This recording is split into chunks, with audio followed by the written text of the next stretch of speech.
My childhood friend was the top student, an unattainable campus heartthrob. The year of the college entrance exam, he lived up to everyone's expectations and became the top scorer. His path was smooth sailing, leading to great success and fame. At a class reunion years later, the married campus Belle, drunk, said with a tearful laugh, "Sue, the academic star, had such a bright future ahead of him. No wonder he turned down my confession back then."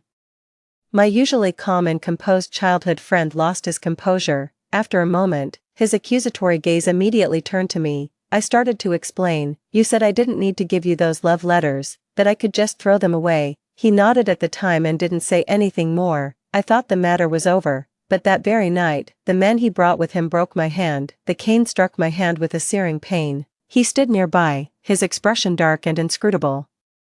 How does it feel to have something you care about so casually destroyed by someone else? This is the price you pay for ruining what we had. With just those 2 sentences, my newly realized dream of becoming a designer was shattered. When I opened my eyes again, I was back on the day I was holding the love letter for the school beauty. 1. Bebe, are all these the love letters for the top student today? What kind of girl do you think someone like him even likes? My deskmate looked curiously at the stack of love letters in my hand and asked. Hearing her voice, I snapped back to reality, a cold sweat trickling down my temple. The pink love letters stung my eyes. I unconsciously tightened my grip on the envelope, squeezing so hard my fingertips turned white. It was these meaningless things that cost me my hands. Thank goodness I made it back. Seeing me stare at the envelope in silence, my deskmate patted my shoulder with concern. "Bebe. What's wrong? Are you feeling unwell?" Suppressing the surge of hatred and agitation in my heart, I turned and gave her a smile. "It's nothing." I was just lost in thought for a moment. Seeing that I was truly fine, she breathed a sigh of relief. Then, looking at the love letters in my hand, she shook her head and said, "What a shame. All of these are just going to end up in the trash." Clutching the envelope, my expression darkened. Recalling the hardships of my past life, I let out a cold, bitter laugh in my heart. "Throw them in the trash. No, it's better to return these to their rightful owner." I sorted through the love letters in my hand, placing the one for the school beauty right on top so it would be the first thing anyone saw. Then, I turned and set the stack of letters down on the desk behind me. The desk behind me belonged to Su Xuanming. He wasn't at his seat right now, but he'd be sure to see them the moment he got back. My deskmate looked at me with surprise. As if she couldn't figure out why I'd suddenly changed my tune, I said with a smile, "On second thought, it's better to let him decide for himself. It's not really my business, and it wouldn't be right for me to interfere." My deskmate was taken aback for a moment, then nodded. "That's a fair point." 02. As the long break was about to end, Su Xuanming, who had been called to the teacher's office, returned to the classroom. He looked at the love letter on the table, his handsome brows furrowing as he called my name, "Lin Bebe." His voice trailed off the moment he said it. I rolled my eyes with my back to him, swallowing my disgust before turning around to put on a polite front. "What?" He didn't answer, his gaze fixed on the letter, a storm of emotion churning in his eyes. The 2 neatly written characters "for Luing" caused a significant shift in his emotions. After a long pause, he reached out and put the love letter away, his voice flat. "It's nothing." Seeing the distinct upward curve of his lips, I understood completely. He was happy. He had won the heart of the one he loved. The more I looked at his smiling face, the more sickened I felt inside. In my past life, Su Xuanming put on an air of aloofness and impatiently asked me to handle his love letters for him, saying he didn't want such trivial matters to interfere with his studies. He quietly rejected his admirers, all the while tacitly allowing them to pester me endlessly.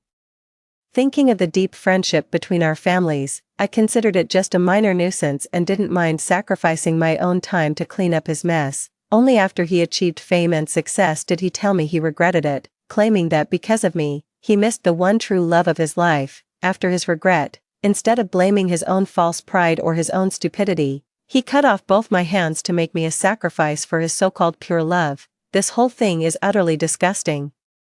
Trying to have your cake and eat it too is just a pathetic look. It's my senior year of high school now. The academic workload is crushing, and I'm exhausted from studying every single day. I would never in a million years have thought such a trivial, boring little thing would become his reason for revenge. If I hadn't been treated that way by him, I genuinely wouldn't have known what a disgusting piece of work he is. "You were the one who told me to stop bothering you with love letters."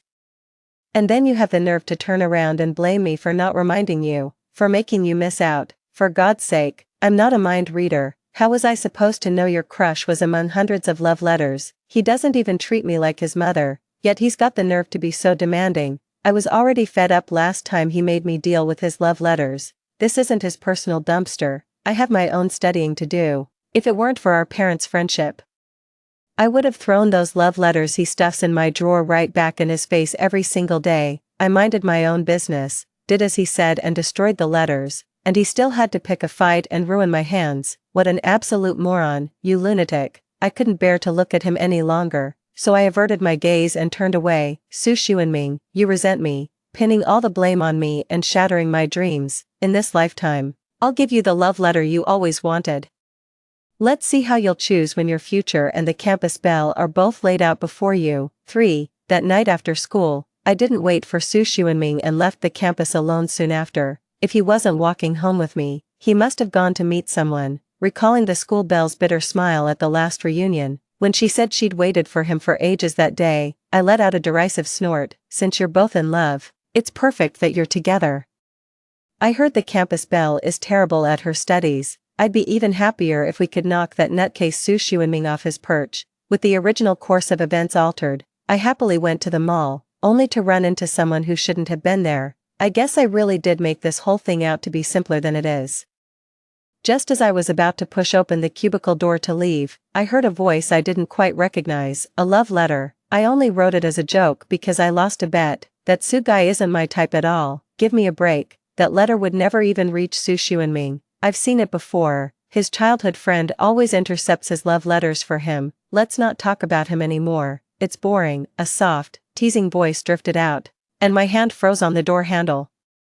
My expression instantly turning icy. It was Lu Ying's voice. Listening to her casual, laughing tone, my expression grew colder and colder, and my hands clenched into fists. To be honest, I had felt a twinge of guilt toward her before. In our past life, she looked so heartbroken in that private room. Her words actually made me doubt myself. I thought that if I hadn't interfered in their fate, they might not have missed their chance, since they truly liked each other. So, even though I truly despised Su Xuanming and wished him dead, in this life, I never intended to ruin him. I figured it was enough for me to just stay away. After all, for Lu Ying, the regret from back then was very real. But what's the truth? Lu Ying knew from the start that the love letter would never reach him. She did it on purpose. All those ambiguous things she said in the private room were lies meant to deceive us. She never had any feelings for Su Xuanming in the first place.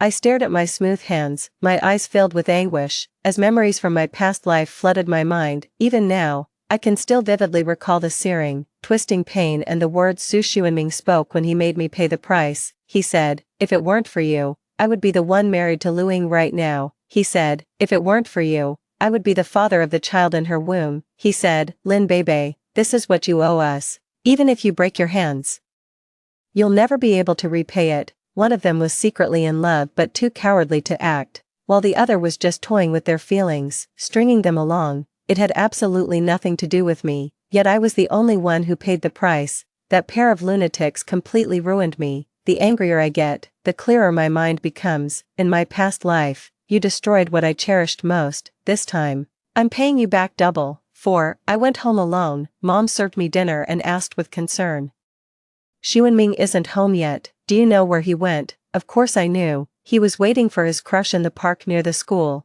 Thinking that to myself, I shook my head and feigned confusion. "I don't know. He didn't leave school with me tonight." Mom nodded and sighed. "That boy is usually so well behaved. What's gotten into him today?" I didn't say a word. After finishing my meal, I went straight back to my bedroom. They found Su Xuanming in the early hours of the morning, according to my mom. He had caught a chill, started running a fever as soon as he got home, and his uncle had to drive him to the hospital that night. The moment he returned to school after being discharged, he cornered me in a deserted spot to demand answers. Freshly recovered from his illness, his face still held a pallor, but his eyes were fixed on me with a sharp, penetrating gaze. "Lin Bebe, did you say something to Lu Ying?" After asking, he began to scrutinize my expression. I let out a bitter laugh and looked at him pointedly. "No. What does this have to do with Lu Ying? Who is she? What would I possibly have to say to her?" My expression was open and honest. He was at a loss for words for a moment before asking again, "Just a girl who asked you to pass along a love letter?" I looked at him, expressionless and a bit impatient. "At least 5 people ask me to pass you love letters every single day. Am I supposed to remember each and every one?" His gaze faltered for a moment, and he fell silent. A cold glint flashed in my eyes as I directly shook off his grip on my hand, my tone icy. How ironic that simply passing along a love letter could cause such a problem. With a cold laugh, I rubbed my reddened wrist where he had held it and gave him a frosty stare. "In that case, do me a favor. Tell your little admirers to stop handing their trash to me. This isn't a garbage dump." Su Xuanming watched me rubbing my wrist, a flicker of guilt passing through his eyes. But when he heard me call the love letter he gave me trash, his brow furrowed again, his voice dropping low. "I misunderstood you, but what you said went too far." I sneered inwardly. "That's going too far. If I don't spell it out, you have no idea how much trouble your admirers cause me every single day, do you?" Just thinking about how he shamelessly had me handle his love letters for him, and then, after regretting it, put on that whole tortured, lovesick act that ended up costing me, it makes my blood boil. "Too far, Su Xuanming. I just realized today how utterly ridiculous you are. Your admirers pester me every single day, eating into my study time, and you, with your holier-than-thou attitude, just brush them off with an impatient deal with it, which also steals from my study hours. It's been like this for nearly 3 years straight. It's not like I'm your mother. And I certainly don't owe you anything, so how come? After all the times I've kindly cleaned up your messes, I can't even say a few harsh words now that I'm being falsely accused." Su Xuanming's face darkened instantly. He stared at me intently, wanting to argue back, but everything I said was the truth, leaving him with no defense. "If you were a real man, you'd confront the person who actually upset you, instead of taking out your uncontrollable anger on me. I've never been someone you can just push around." The misplaced guilt I felt vanished completely after hearing the truth from Lu Ying. Now, my mind is filled with nothing but studying hard and paying back double for all the suffering Su Xuanming put me through in my past life. Meeting Su Xuanming's stunned gaze, I gave a cold laugh and turned on my heel to leave. 5. From that day on, Su Xuanming's admirers stopped bothering me, and I was able to enjoy a peaceful campus life. He and Lu Ying were not in a relationship. After I scolded Su Xuanming, he actually went to have a private chat with Lu Ying. Nothing came of it between them, but from that day on, Su Xuanming was a changed person. Who knows what Lu Ying said to him, but Su Xuanming started acting out. He stopped doing his homework, slept in class, and stayed out all night. It was around this time that I began to see a different side of Lu Ying's true character. She had a sweet and gentle appearance, but her behavior told a completely different story. She consistently ranked at the bottom of her class, never took her studies seriously, and spent most of her time in nightclubs, bars, and KTVs. She was a free spirit who lived for fun and pleasure, and Su Xuanming was never even a blip on her radar. In the past, Su Xuanming would have despised someone like her. But at this age, Lu Ying's stark contrast to his expectations held an irresistible allure for him. Su Xuanming took the initiative to approach her, sinking deeper into her spell. Soon, all traces of his former, unattainable flower on a high-peak persona were gone. They made no effort to hide it. Su Xuanming's performance in class grew increasingly poor, and it wasn't long before he and Lu Ying were summoned to the teacher's office. It was during the long break, and a crowd of students had gathered around to watch the commotion. The sounds of the teacher scolding and coaxing from the office, along with Lu Ying's indignant voice denying the romance, spilled out, making the surrounding students even more excited. They were explaining the situation in bits and pieces to the curious classmates who were out of the loop. From their chatter, I also pieced together what Lu Ying had said to Su Xuanming. My deliberate provocation, fueled by a man's wounded pride, is what pushed Su Xuanming to seek out Lu Ying for answers. At the time, Lu Ying told him with deep remorse that her grades were poor. She had regretted sending the love letter almost immediately, not wanting to hold back his bright future, which was why she hadn't shown up for their date. Su Xuanming listened and said he understood. He offered to tutor her, but Lu Ying insisted she wasn't cut out for studying. She told him to give up and just pretend the whole thing never happened, and so Su Xuanming, the perennial top student, deliberately let his own standing slip. He did it to stand on equal footing with her, to make Lu Ying feel at ease being with him. He offered his heart willingly, and even when the teacher pressured him today to cut off the relationship immediately and refocus on his studies, he flat out refused. The teacher was furious, but he truly couldn't bear to lose Su Xuanming, a top student in the making, so he called both of their parents on the spot, telling them to take their children home for a serious talk. The office door opened, and Lu Ying stood there with a faint smile at the corner of her lips, looking utterly unfazed, as if having her parents called to the school was no big deal to her. Her gaze swept over the crowd and landed on me, her eyes holding a hint of amusement. She then glanced back,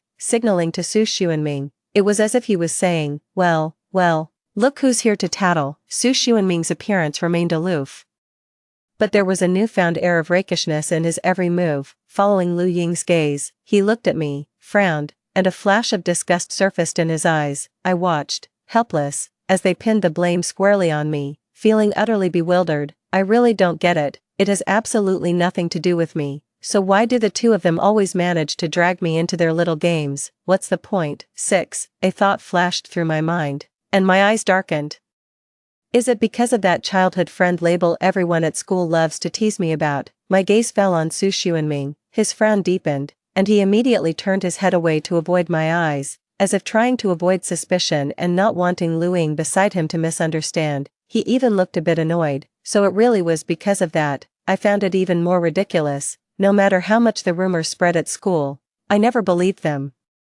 I never thought there could be anything more than friendship between Su Xuanming and me, and I always believed he felt the same way. Only now do I realize how utterly wrong I was. No wonder he was so cruel to me in our past life. He thought I deliberately sabotaged his chance with Lu Ying out of pure selfishness. That narcissist, Su Xuanming, actually thought I had a crush on him. How revolting. Looking at Lu Ying's smug, provocative gaze, I felt like I'd just swallowed a fly. What a pair of despicable lunatics, using me to fuel their own twisted romance. I was so utterly disgusted that I couldn't possibly muster a smile for them. By the time my deskmate and I returned to the classroom, their parents had already rushed to the school. Su's mother, her eyes rimmed red, scolded Su Xuanming, who couldn't even lift his head. Meanwhile, Lu Ying had it much easier. The elegant, dignified woman said a few words and then led a completely indifferent Lu Ying away from the school. My deskmate, Tang Li, glanced over a couple of times and clicked her tongue in disapproval. After class, she finally spoke to me with a look of pity. Your childhood sweetheart is doomed to have his affections unrequited. After spending a few days together, we were already quite close. She knew there was nothing going on between me and Su Xuanming, so she spoke without holding back. I asked with eager curiosity, what do you mean? Tang Li said cautiously. Lu Ying is the second daughter of the Lu family, the biggest real estate developer in the city. I heard she's being groomed for a marriage alliance. You and Su Xuanming were always buried in your studies before, so it's no surprise you hadn't heard any of this gossip. She's had quite a few relationships before. As long as she didn't go too far, her family never interfered. She's used to playing the field and has never been heartbroken over a breakup.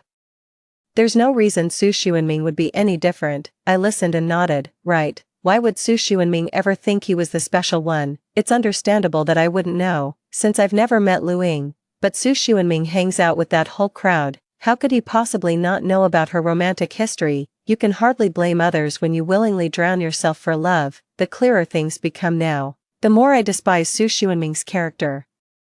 Someone as clever as him, how could he not have known in his past life that Lu Ying couldn't refuse the arranged marriage? He knew, but he was powerless to change it, so I was just his punching bag, a target for his pent-up fury. I accepted this fact with calm resignation, lowering my head with a faint smile. I was curious to see how Su Xuanming, who didn't have much leverage to negotiate even with the head of the Lu family back in his top scorer days, would manage to defend his love this time. 7.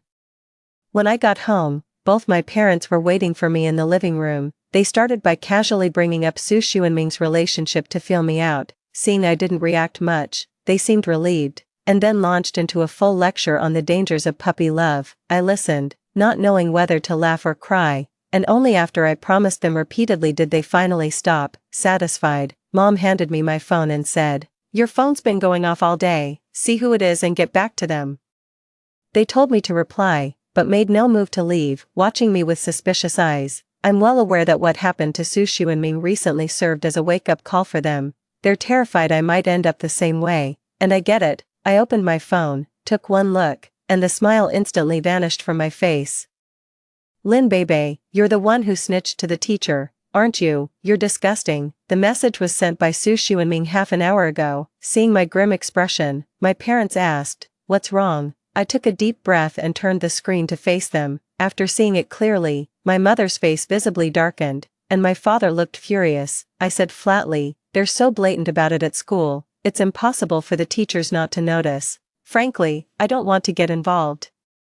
No matter how close our families were, my parents couldn't stand the thought of me taking the blame and being humiliated, so when I stood up to go next door and confront them head-on, they followed right behind me. The door opened, and Mrs. Su's somewhat weary face broke into a smile when she saw us. To be honest, she's been very good to me, so good, in fact, that even though Su Xuanming from my past life callously hurt me, trampled me into the dirt without a thought for my parents' feelings.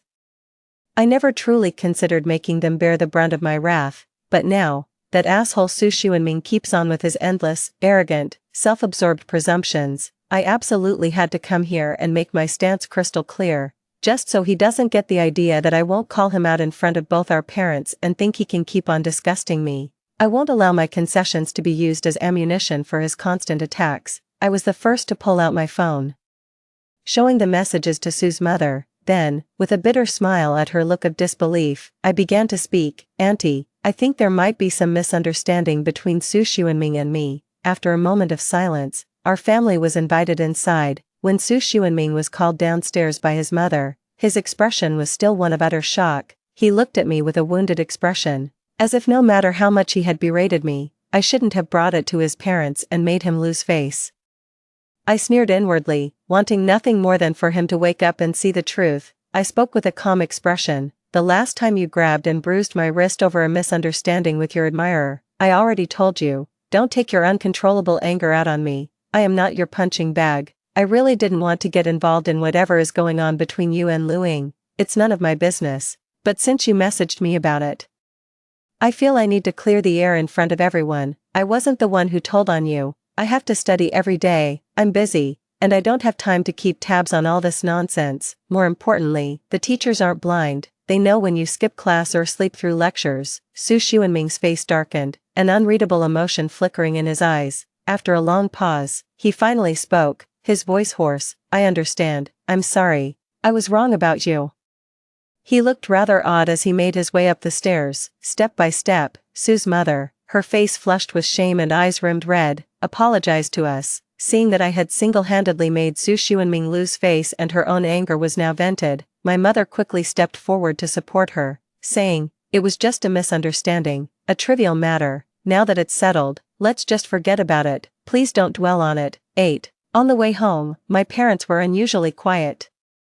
Just when I thought they wouldn't say anything, my dad broke the silence. "Bebe, you should stay away from that Su boy from now on. He has no sense of responsibility, flies off the handle for no reason, and is far too emotionally unstable." My mom chimed in, "That's right, no matter how talented he is, it's all for nothing if his character is flawed." I nodded repeatedly. My parents were absolutely right. He's a total nutcase. His mind just doesn't work like a normal person's. From that day on, Su Xuanming never contacted me again. By the time he returned to school, 3 days had already passed. My parents told me that Su Xuanming's folks had been trying to talk some sense into him, but he wouldn't listen. Last night, he had a huge blow-up with his family over them urging him to break up, which got his father so worked up he ended up in the hospital in the middle of the night. Not only did he not go to the hospital, but he seized the chance while everyone was away to head back to school. With no one to stop him, he's become even more flamboyant than before. He's got an earring now, and he swapped his once proper school uniform for a flashy leather jacket, turning heads wherever he goes. The moment Luing stepped out of the classroom, her eyes landed on the bold and handsome Su Xuanming, and a spark of genuine interest finally flickered in her gaze, perhaps out of amusement, or perhaps intoxicated by the sight of someone willing to sacrifice everything for her without a second thought. Luing officially entered into a romantic relationship with Su Xuanming. While on campus before, the pair had kept a low profile, their rebellion limited to minor classroom mischief, but now, emboldened by her companion, Luing brazenly brought her delinquent off-campus habits right into the school. They smoked, fought, and even thought it was fun to bully and intimidate younger students. The head teacher had reprimanded them by name on several occasions. Seeing Su Xuanming show no signs of remorse, he decided to expel him from the elite Qingbei class. Our homeroom teacher was utterly disappointed in him and had no objections. After all, no matter how promising a student he was, she didn't dare let us stay in the same class with him. Fearing he would negatively influence us, I focused on my studies, reviewing the material, hoping to achieve a better score. At the same time, I was also waiting to close the net. 9. Living so close to the Su family, I could hear whenever a big commotion broke out in their house. After staying out all night for a week straight, Su Xuanming returned home and got into another fierce argument with his parents. His mother threatened to cut ties with him unless he went back to his old ways. But Su Xuanming didn't care. He said to go ahead and disown him. He was done living that boring life. He stormed out, slamming the door behind him. After he left, old Mr. Su was so enraged that he ended up in the hospital. During the 2 days his father was hospitalized, Su Xuanming didn't visit even once. Seeing the child they had worked so hard to raise become so indifferent to their well-being, Mr. and Mrs. Su were truly heartbroken. They stopped concerning themselves with Su Xuanming altogether, now completely unrestrained. Su Xuanming dyed his hair a flamboyant red and spent his days joyriding around town with Lu Ying. They were always holding hands, hugging, and kissing, appearing to be the perfect couple. But one day, a bombshell story broke. It turned out Lu Ying was two-timing him. She had also gotten involved with a bartender. Su Xuanming got into a fight with someone. Whatever else happened that night, it led to Lu Ying breaking things off with him for good. During a heated argument at the school gate, a tearful Lu Ying slapped Su Xuanming across the face before turning and running away. As luck would have it, I happened to be nearby and saw the whole thing clearly. Su Xuanming, who had always been aloof and proud in front of me, had a swollen, red cheek. His expression darkened for a moment before he finally scrambled after her in a panic. Watching him sink deeper into this mess, I let out a soft, derisive chuckle. This has caused quite a stir. Young Master Wang, who is set to marry into the Lu family, will probably hear about it very soon. Sure enough, just a couple of days later, as I was coming home in the evening, I saw Lu Ying weeping and wailing right outside the Su family's gate. I kept my eyes straight ahead, pretending not to see her, and went straight inside. Then, I hid around the corner on the second floor to listen to the commotion outside. Lu Ying was sobbing, tugging at Su Xuanming and making a tearful scene. "It's all your fault. Now my engagement's been called off. Are you happy?" Sob. "I could have married into the Wang family with my reputation intact. Now that chance has gone to my cousin. Even my own parents kicked me out of the house." Su Xuanming's voice was hoarse. "I'd been drinking, and I was just so angry that He paused for a moment, then continued, his voice brimming with joy. "Lu Ying, believe me, I'll take responsibility. I promise I'll treat you well from now on." They held each other close, lost in their own intimate world. I listened from the shadows, a cold sneer curling at the corner of my lips. So Su Xuanming, in a fit of rage, had resorted to force. No wonder Lu Ying was cast aside by her family so swiftly. Both the Lu and Wang families are major corporations, prioritizing profit above all else. Lu Ying was a poor student with no redeeming qualities. Her only assets were her pretty face and the favor of the Wang family's young master. Now that she's had a physical relationship with someone else, it's no longer just childish mischief. A proud man like young Master Wang would never take her back. The moment her engagement was broken off, she lost her last shred of usefulness. The Lu family cast her aside without a second thought, replacing her with another girl. I shook my head, my gaze full of scorn, and here I was, having prepared several backup plans to deal with them. It seems I overestimated them. They didn't even need me to lift a finger. They've managed to dig their own graves. 10. Ever since Lu Ying was cast aside by the Lu family, she no longer dared to act as arrogantly and overbearingly as she once had. She had been haughty and had bullied or offended many people. Now that they saw she had been abandoned, those people waited for her at the school gate every day. Without her backing to support her, her courage vanished. She was so terrified she didn't even dare go to school, and took advantage of Mr. and Mrs. Su's business trip to stay at the Su residence the whole time. The tables had turned completely. It used to be Su Xuanming desperately chasing after her, but now it was her desperately clinging to Su Xuanming, refusing to let go. Accustomed to a life of comfort, she had no intention of lowering her standard of living by staying with Su Xuanming. She began urging him to buckle down and improve himself. having finally tasted freedom. Su Xuanming was naturally reluctant. He refused at first, but in the end, he couldn't withstand Lu Ying's pleas and returned to school. He studied diligently, mustering some of his old drive, but this time, someone didn't want him to succeed. The classmates he and Lu Ying had once bullied for fun now began to gang up on him. Students who had been powerless against the influence of Lu Ying's family took their frustrations out on him.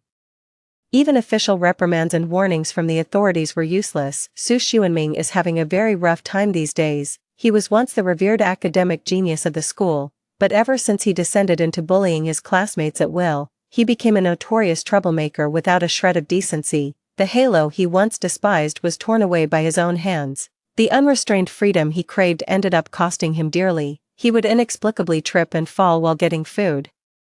His completed homework would vanish without a trace, and he'd get locked in the bathroom. Among other things, most of the things he and Lu Ying had done to others were now being done to him. With Lu Ying not at school, he was isolated and helpless, with no one to turn to. At first, he tried to fight back, but as time went on, he grew increasingly withdrawn and silent. Once, I even saw him come home completely drenched. Years of pent-up frustration, compounded by Lu Ying's daily nagging to better himself, just like his mother used to do, finally drove him to argue with her. I stood on the balcony, letting the cold wind wash over me as I listened to the Su household erupt in chaos, the crashing of dishes and the sound of their fierce, heated argument. They hurled accusations and insults at each other until, finally, Lu Ying broke down in tears. Su Xuanming was the first to back down, softening his tone to comfort her and bring the fight to an end. Unable to bear the constant targeting any longer, Su Xuanming simply decided to study from home. He and Lu Ying were being all lovey-dovey at home, and she was even nagging him to study. 11. Mr.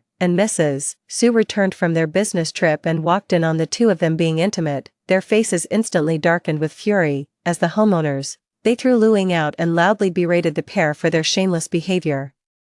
The commotion drew all the neighbors out, but Su's parents, completely abandoning any sense of decorum, proceeded to berate them mercilessly. From a distance, I and the other onlookers watched the scene unfold. We saw Su Xuanming standing silently in front of Lu Ying, shielding her, his face pale and ashen. Only after his parents had exhausted their tirade did he calmly drop a bombshell. Ying is pregnant, Mom, Dad. She has nowhere else to go, you can't turn her out.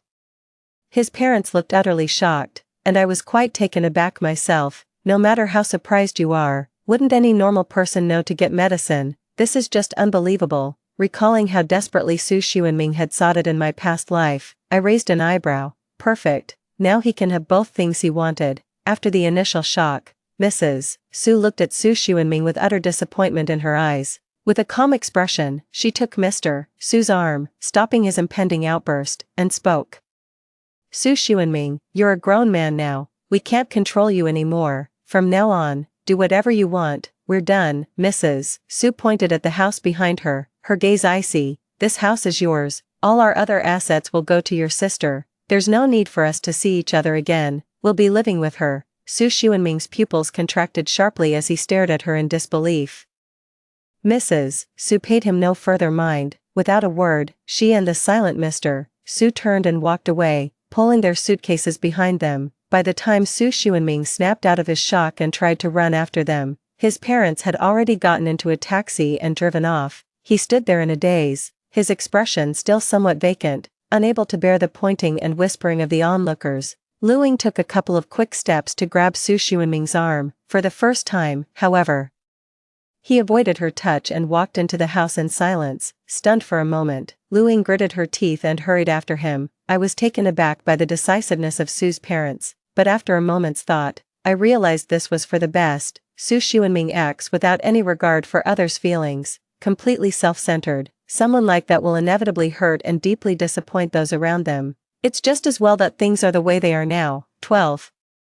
With the college entrance exams approaching, I've become increasingly focused on my studies and have stopped worrying about Su Xuanming's affairs. He hadn't studied for a long time, but given how smart he is, getting into a good university still wouldn't have been a problem. However, from what I found out recently, it's not my concern anymore. Someone will make sure he has a hard time. My parents were so nervous they kept me company while I studied, trying to reassure me not to worry and just do my best when the time came. seeing how flustered they were, even wearing their slippers on the wrong feet. I never did get around to telling them I wasn't nervous at all. It wasn't until after the college entrance exams were over that I finally relaxed enough to notice what was going on around me. Tangley seemed to be doing well, smiling as she told me she was sure we'd get into the same university. I smiled back and congratulated her in advance. The next second, her smile vanished, replaced by a look of pity. Su Xuanming didn't take the college entrance exam this time. What a shame, a legendary top student star has fallen just like that. I had no idea how her intel was so spot on, but that didn't stop me from asking for details. When she heard my question, she glanced around cautiously before lowering her voice. The day before the college entrance exam, someone broke his hand. They say it was a bloody mess. A passerby had to rush him to the hospital. That's why he missed the exam. I understood then, and a bitter laugh rose in my heart. Ironic, isn't it? Or perhaps, karma. Su Xuanming destroyed my dreams in my last life. In this one, his own hopes were shattered at the most critical moment. All things considered, I should actually thank young Master Wang for his ruthless decisiveness. The outcome not only satisfied his thirst for vengeance, but left me thoroughly pleased as well. I smiled, turning to look at her. Enough about him, we've finally broken free. How about we go on a trip to unwind? Tang Li's eyes lit up, and she nodded in agreement without a moment's hesitation. 13. When I returned again, a month had already passed, the acceptance letter had arrived, and I ended up choosing the same university as in my past life. That ultimate wish I never fulfilled in my past life, I want to make it come true this time.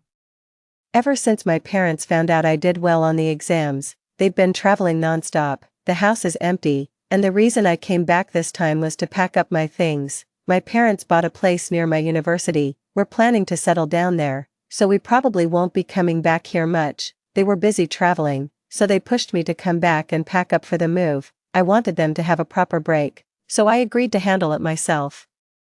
I just didn't expect my timing to be so off. I ran into the last person I wanted to see. It had been a while since we last met, and Su Xuanming had changed a great deal. He looked utterly disheveled, with red-rimmed eyes as if he hadn't had a proper night's sleep in ages. When he saw me, he froze for a moment, then quickly strode toward me. As he drew near, he seemed a bit flustered. It took him a couple of seconds to gather himself, tucking his hands behind his back before offering me a smile. Long time no see. I actually saw how his fingers were twisted and deformed, but I didn't say a word, just smiled and nodded. I didn't want to catch up with him, I just wanted to hurry home. Su Xuanming must have noticed this, looking somewhat awkward, but he still didn't step aside to let me pass. He was silent for a long while. Just as I was growing very impatient, he spoke with a bitter smile. Bebe, the truth is, I've always regretted it, to this day.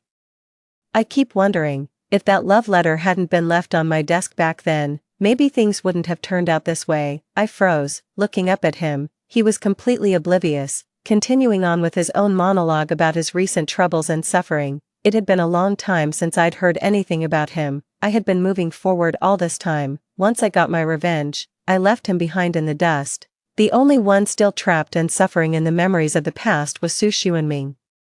I remained silent, listening to his story. He said he couldn't reach his parents, and while he knew he was wrong, there was nothing he could do to fix it. He called Luing an ungrateful wretch, saying he had sacrificed so much for her, even his future, and yet she just ran off and abandoned him. I watched him claim he was at fault, while his expression still laid all the blame on others. I wasn't the least bit surprised, because Su Xuanming is just that kind of selfish person. He only ever thinks of himself and never seriously reflects on his own actions. He played an active role in all the misfortunes, yet he never truly believes he's in the wrong. With someone like that, there's really nothing more to say. The best course of action is to simply stay away. After finishing his account, Su Xuanming looked at me with anguish and said, Bebe, if only you hadn't placed that love letter on my desk back then. 14.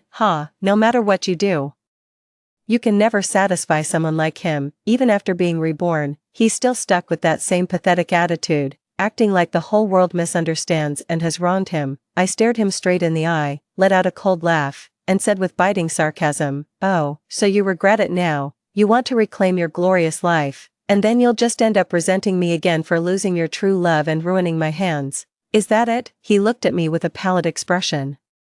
So this is your revenge, because I hurt you. He brought his hands out from behind his back and showed me. I took one look and immediately laughed. "You're wrong, I didn't do this, I just put the love letter on your desk like you wanted. I'm not so bored that I'd waste my time on you. I have plenty of other things to do, and no time to be targeting you." He looked at me for a couple of seconds, then gave a bitter smile and nodded. "I understand, sorry for misunderstanding you." He apologized, then turned and walked away. I stared at his retreating figure for a long time. The next day, he was dead. He had taken his own life by cutting his wrists. Just before he died, he posted one final update to his social media feed. "I regret it, I want to go back, I don't want love anymore, I just find it tiresome." How could someone so perpetually self-centered ever find true happiness? Recalling his question from yesterday, asking if this was my revenge, a faint smile touched my lips. I didn't exactly lie to him, but I wasn't telling the whole truth either. At the bar they frequent, I posted a fake job listing to lure in several men who fit Lu Ying's usual type. I merely set the stage. I never imagined Lu Ying would actually fall for it, and the one she ended up with just happened to be her ex-boyfriend. I only did that much, it hardly counts as revenge.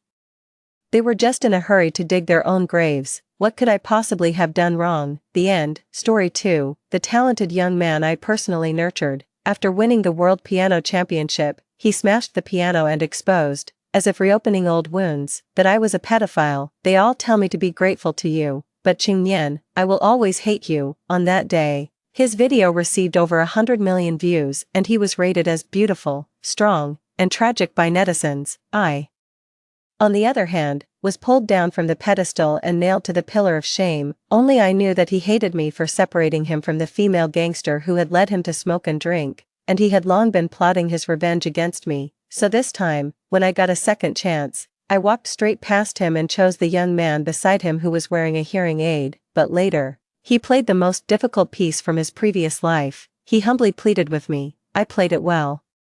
"Can you please not abandon me? That child has great talent. If he receives formal training, he will surely have a bright future." The person in charge pointed at the child sitting beside the piano in front of us, and it was hard to hide the admiration in his eyes and brows. Then he sighed. "However, his family background is average, and learning the piano isn't something that just anyone can afford to do." I looked at the withdrawn and unruly figure in front of me. As if I could see through time and space into the future, I would be pulled down from the pedestal, reduced to an outcast, and be cursed by countless people and nailed to the pillar of shame, and he would be the culprit. In my previous life, it was also today that I heard strong recommendations saying that there was an extremely talented piano prodigy in this school. After coming here, I was immediately attracted by Sube sitting at the piano. I heard that his family background was average. He had an alcoholic father, and his mother was rarely at home all year round. A family like this could give rise to many problems. Out of cherish for the talent, I desperately pulled him out of the quagmire and solved all his worries for him. Then I devoted all my lifelong learning to cultivating him into a piano master. He participated in the national piano competition, won a grand prize, showed his talent for the first time, and began to step onto the international stage. The media commented that he was a future world piano superstar. For Sube's future, I became stricter and stricter with him, just to prepare him well for the next year's world piano competition. However, he fell in love with a female gangster. The female gangster led him to smoke, drink, and evade piano practice. Although Sube was a piano genius, without hard work, relying only on so-called natural gifts, he was like a rootless duckweed that would eventually fade away. After Sube played many wrong notes during the competition, I realized the importance of the matter. I ordered him to break up with that girl, and I even found the girl's parents. In the end, that girl got engaged and married in a hurry. Sube finally lost his passion and returned his focus to the piano. I felt guilty towards that girl. When I went to find her, I discovered the truth of the matter. It turned out that the girl had approached Sube with another purpose. It was Sube's competitor who sent people to disrupt Sube in order to ruin him. At that time, it was a crucial moment. I didn't want to disturb Sube's practice and planned to tell him after he participated in the world piano competition. On the day of the competition, Sube led far ahead with a huge margin and won the first place. The whole nation was excited. Countless people interviewed me and said that I was the greatest piano coach in the country, bringing honor to the country. Under the spotlight, Sube sneered, picked up a chair and smashed the piano, and then threw away the gold medal that countless people coveted. With thousands of eyes focused on him, He pointed at me and said word by word, "Qingyan, they all tell me to be grateful to you, but I will always hate you." The influence of a champion was too great, especially a talented champion like Su Bei. In an instant, I was attacked and pulled down from the pedestal. The old woman ruined him. She actually has pedophilia. It's so disgusting. What kind of person is she? She actually separated the lovers to satisfy her own selfish desires. It's so disgusting. I was cursed as a pedophile, for having an incestuous relationship with my apprentice, and as a disgrace to coaches. Under all kinds of pressure, I stood on the rooftop. When I opened my eyes again, I actually returned to the present. I pressed my hand that was slightly trembling with excitement. The person in charge beside me whispered a reminder, "Coach Ching, is it him?" I looked at Su Bei not far away, as if sensing something. He turned his head to look at me. Our eyes met, and I was the first to shift my gaze. "It's him." Unexpectedly, I pointed at a boy in the corner. He was covered in injuries. His hearing aid had fallen to the ground, but the fanaticism for the piano in his eyes couldn't be extinguished. If I remembered correctly, he was Jian Sui. The person who, even though he participated in the piano competition with a hearing aid, still won the second place. At that time, I secretly sighed. If he wasn't disabled, how high his attainments in music would be. It was a pity that such a person died in his prime youth. With a second chance, I might as well save him. The person in charge gasped, "Jian Sui, he can't hear." "Coach Ching, I think you know better than me what the most important thing for the piano is." The person in charge spoke loudly, and both Jian Sui and Su Bei turned their heads to look at me at the same time. Su Bei's young face showed some anger. I was a bit puzzled. Could it be that he was also reborn? If he was reborn, upon hearing that I didn't choose him, he should be happy, so why was he angry? I suppressed my confusion and walked towards Jian Sui. I squatted down, picked up his hearing aid, and put it on for him. My voice was not loud but firm. "So what if you can't hear? Achievements in the piano don't entirely depend on talent, nor do they entirely depend on the ears. Didn't Beethoven lose his hearing in his later years? Can you deny his unprecedented achievements?" The person in charge sighed. "You also said that it's Beethoven. There's only one Beethoven in the world." I shook my head and smiled softly. "Who can say that he won't be the next Beethoven?" After saying that, I spread out my palm and asked with a smile, "Would you like to come with me and learn the piano?" Jian Sui was stunned for a moment, and then he nodded heavily. The moment we walked out, Su Bei chased after us. His voice was full of grievance. What about me?" I finally confirmed that he was also reborn, back to today, but I didn't know what had happened to make him change his attitude, but it had nothing to do with me. Jian Sui tightened his grip on my hand. I patted his hand and said coldly to Su Bei, "What happens to you has nothing to do with me." Then I left without looking back. After returning to the base, when others learned that I had brought back a young man with hearing impairment, they all laughed at me. "Qingyan, you're also considered a piano master. You refused many people who were willing to pay to be your apprentice, but you actually chose a disabled person. What kind of championship can he win? Recognize the piano. Qingyan, you're too arrogant and conceited, you won't succeed." I smiled faintly and didn't answer, just tightening my grip on Jian Sui's hand. When we arrived at my own room, there was a piano placed there. I patted Jian Sui on the back and signaled to him, "Try the feel of it and see if you like my piano." Jian Sui nodded obediently, then sat down and played a piece of Twinkle, Twinkle, Little Star. It was very simple, but it had a special flavor under his playing. However, there were still many imperfections. I sat beside him and gave pointers. "That part isn't good enough, and this part isn't accurate." Jian Sui did everything as I said. That night, I assigned him homework, asking him to play Twinkle, Twinkle, Little Star 100 times. He didn't have any doubts, just nodded. I smiled with satisfaction. In my previous life, I made the same request to Su Bei, but he frowned. "Teacher, I'm so talented.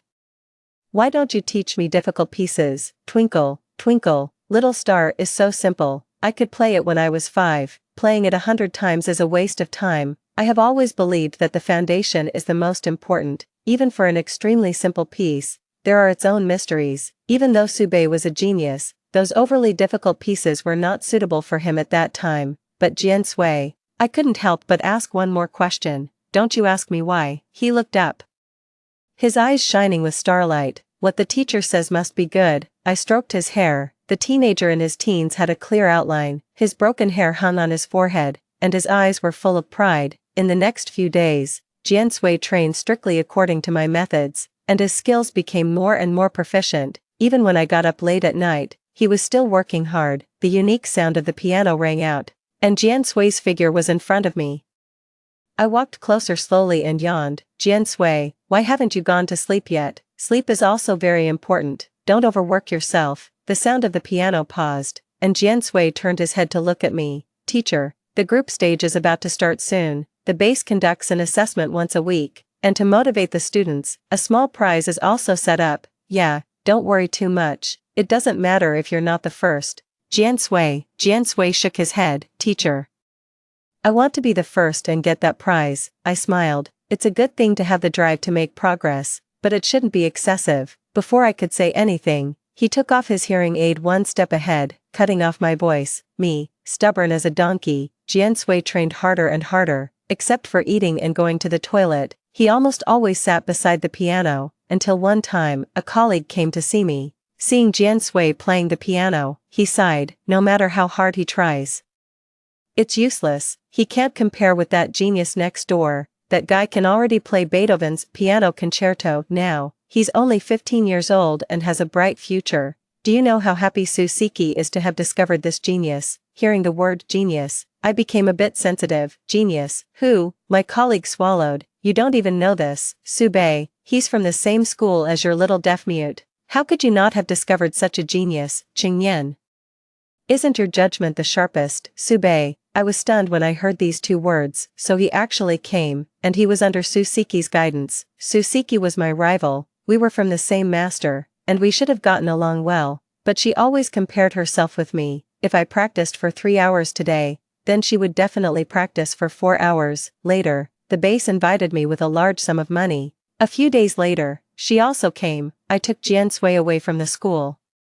She must have gone there too. When she saw Sube, she brought him back. I shook my head and smiled. What did it have to do with me? Just then, there was a sound outside the door. Sister, sister, Susiki burst in, bringing a young man with her. The sound of the piano was played wrongly, and then it became out of control. I frowned and looked at Jian Sui. He stopped and turned his head to meet my gaze, with some panic in his eyes. Hearing Jian Sui's piano playing, Susiki sneered. Sister, why has your judgment declined so much? What was that he played? There were so many wrong notes. I could play better than him when I was 5. She pushed Sube in front of me again, looking proud. I've accepted a new apprentice. He has some talent, I guess. Let him set an example for your apprentice. Under her instruction, Sube walked towards the piano. He sat down, and his slender index finger danced on the piano keys. The piece he played shocked everyone.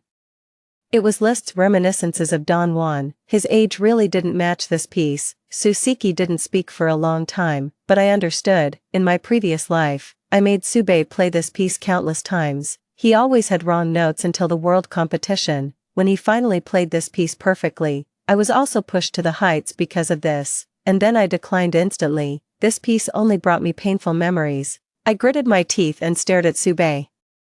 He closed his eyes and was immersed in the wonderful world woven by the piano. Although there were some wrong notes, he still finished playing the piece. The moment Sube stopped, Susiki burst into a manic laugh. Genius, an absolute genius. He will definitely be the best in the country in the future. No, the best in the world. He's my Susiki's apprentice. I looked at Sube, and he also turned back to stare at me. Then he stood up and walked in front of me, in front of everyone. He stretched out his hand and pleaded humbly. Master, I can play it now. Can you please not abandon me? Susiki pulled Sube aside. Your master is here. You've mistaken me for someone else. Her voice was faintly displeased. I walked up to Jian Sui, put my hands on his shoulders, and agreed.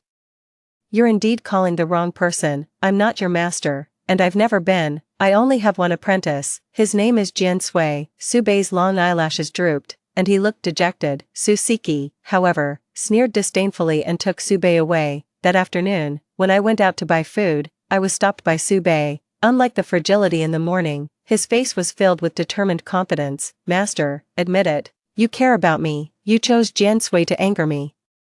I admit that you've succeeded. As long as you take me back as your apprentice and give up on Jian Sui, I'll come back to you. I'll win the world award for you and make you proud. I was so angry at his shameless words that I laughed. Sube, do you know how disgusting you are right now? Do you think you're invincible just because you won first place once? There's a first place every year, and you won't be the first every year." After saying that, I didn't say anything more and walked away. Bumping into his shoulder, he shouted behind me, "You'll regret it." I've already regretted it. I regret accepting him as my apprentice. When I returned to the training room, Jian Sui was playing the piano again. I called him to have a meal. The sound of the piano was passionate, and he turned a deaf ear. I called him a few more times patiently before I realized that he wasn't wearing his hearing aid. I patted him on the back. But the sound of the piano didn't stop. Instead, it became more urgent. After the piece ended, he put on his hearing aid and said ahead of me, "Master, Sube is a genius. I'm just a." Before he could finish speaking, he trembled and touched the worn-out hearing aid by his ear. It became overcast, and the light that had been pouring on the young man was withdrawn stingily. He stepped into the darkness. Then I heard him softly utter from his throat, "If you regret it, it's still not too late." He heard it.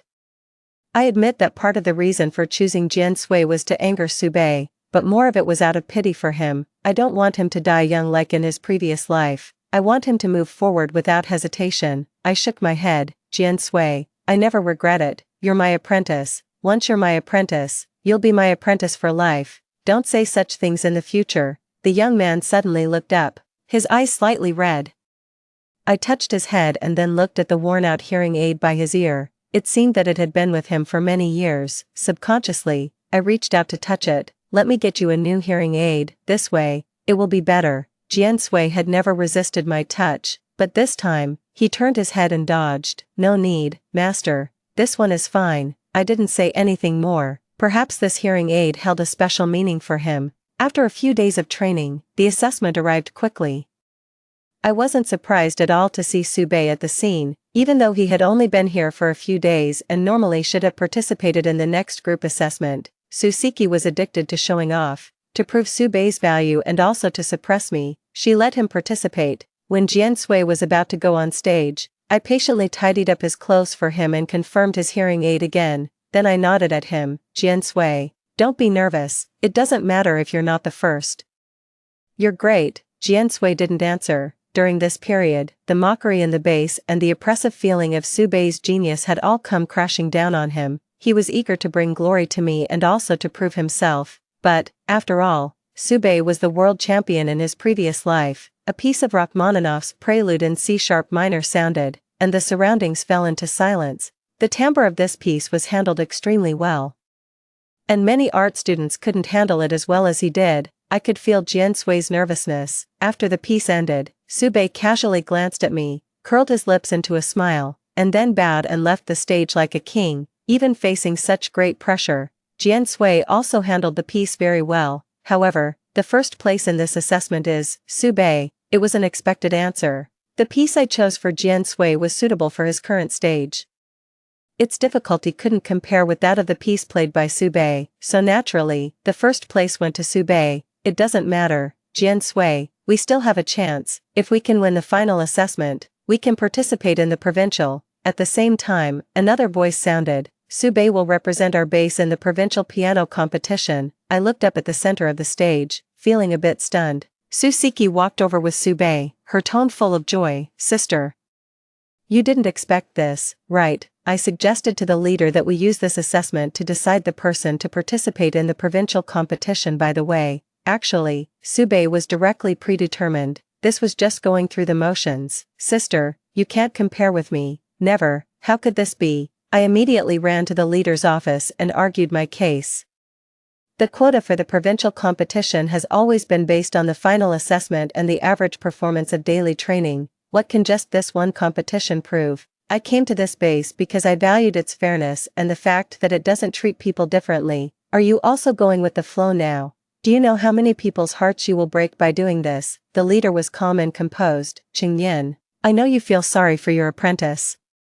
From your own perspective, Sube's strength is there. Does he still need to follow the general rules? Even if there were 10 competitions, it's not certain that anyone could surpass him. Geniuses always deserve exceptions and special treatment. This is the right given to them by heaven." I was left speechless. Some people are born in Rome and can get everything just by waving their hands. Their starting point is the end point of others. And it seems that suffering stays away from them. It seems that everyone likes to bully the weak, even suffering is no exception. I left in a sorry state, and Jian Sui was standing ahead waiting for me. I suddenly lost some of my courage to face him, and my feet felt as heavy as 1,000 pounds. The young man came towards me against the light, opened his palm, and there was a piano-shaped hairpin in it. "Master, I won this, I'm giving it to you as a return gift." My throat suddenly became dry. I remember that the prize for the second place wasn't this. Also, why is it a return gift? I haven't given you anything. He touched his head, looking a bit shy. Well, I exchanged it with the third place winner. Master is also a girl, and girls like beautiful things. I wanted to give it to you. I was wrong. It's not a return gift. I hugged him tightly. "Jian Sui, I'm sorry." A gentle and even force came from behind, and Jian Sui patted my back. "Master, you've never done anything to be sorry for me." Since it was decided that Sube would participate in the provincial competition, the myth of him being a genius had intensified, coupled with Susiki's deliberate packaging. The name Sube became popular all over the internet. When the piano prelude sounded, there were thousands of comments. "My God, can a teenager in his teens play like this? He's better than someone who has been playing the piano for 20 years like me. My parents probably want a child like him. An absolute genius with absolute strength. He not only plays well but also looks good. Little brother, stop playing the piano and play with me instead." In contrast, the video of Jian Sui's competition was exposed, and the camera deliberately stayed on his hearing aid. Everyone shook their heads and sighed. "He plays quite well too. It's a pity that he has a hearing problem. He won't achieve much in the future. Change your career. He's not suitable for music. Are you kidding?" A person with a hearing problem playing the piano is no different from a blind person flying an airplane. Is it necessary to waste teaching resources on someone who has no hope? I blocked out all the outside voices and focused on teaching Jian Sui to practice, for fear that the outside voices would discourage him. Day after day, his piano skills became more and more proficient, and I gradually discovered that Jian Sui also had talent in playing the piano, but it had been buried. On the other hand, I often saw the updates in Susiki's WeChat moments. She took Sube to play around everywhere. They went to eat delicious food one day and went on a trip the next day. When I passed by Susiki's office, there was no sound of the piano for a long time. She packaged Sube as a genius who didn't need to practice at all. In the face of doubts, she just said indifferently, "At this level, what Sube needs is to empty his mind. He has already reached the peak in terms of his piano skills." To be honest, we don't really take the provincial competition seriously. I shook my head and didn't say anything.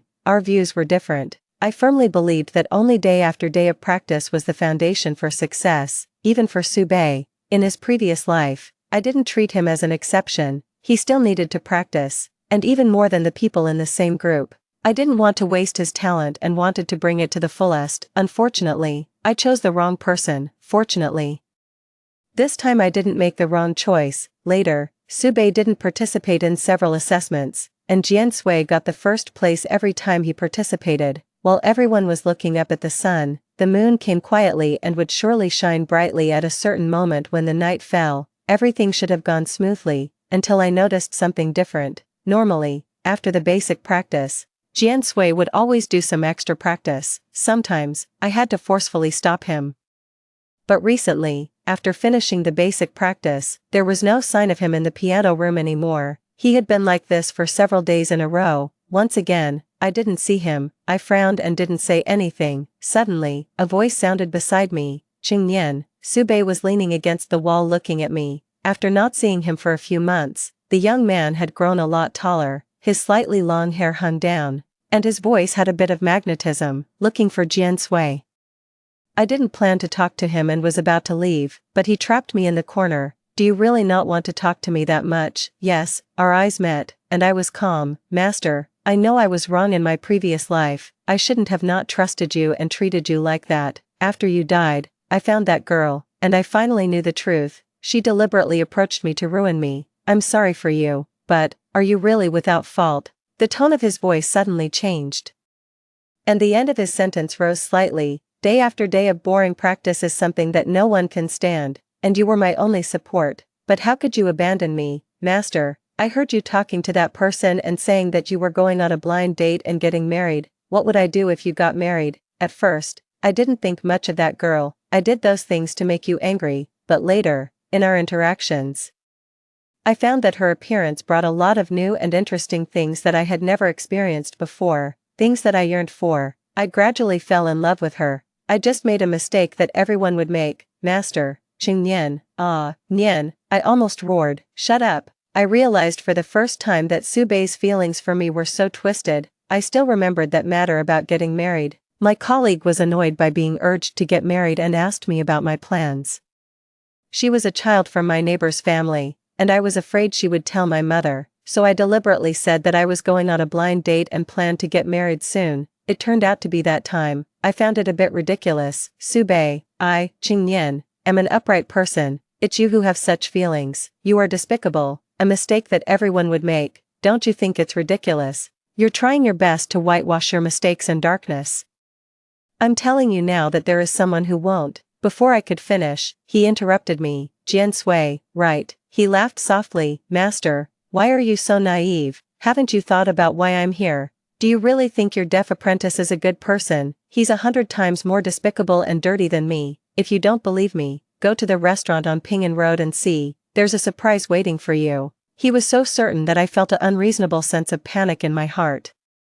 But I still forced myself to look calm and drove him away. Jian Sui, I believe you. On the way, I repeated this sentence thousands of times in my mind. When I saw Jian Sui with my own eyes, I froze on the spot. He was wearing a tailcoat and sitting at the piano in the center of the hall, playing one cheerful piece after another. I frowned. Why was he here? Until, after everything was over, I saw him change his clothes. A girl stood beside him. After the girl said something, he immediately turned his head anxiously, and the girl smiled playfully where he couldn't see. When I saw the girl's face clearly, I felt as if I had been poured over with a basin of cold water. It was none other than the female gangster who was with Subei in his previous life. She was wearing a waiter's uniform, and her unruly yellow hair was just like before. Did Jian Sui come here for her? I stumbled out. A gust of wind blew, and I suddenly started coughing. I bent over until I coughed until tears streamed down my face. Then I leaned against the wall, feeling completely drained of strength. I couldn't help but murmur,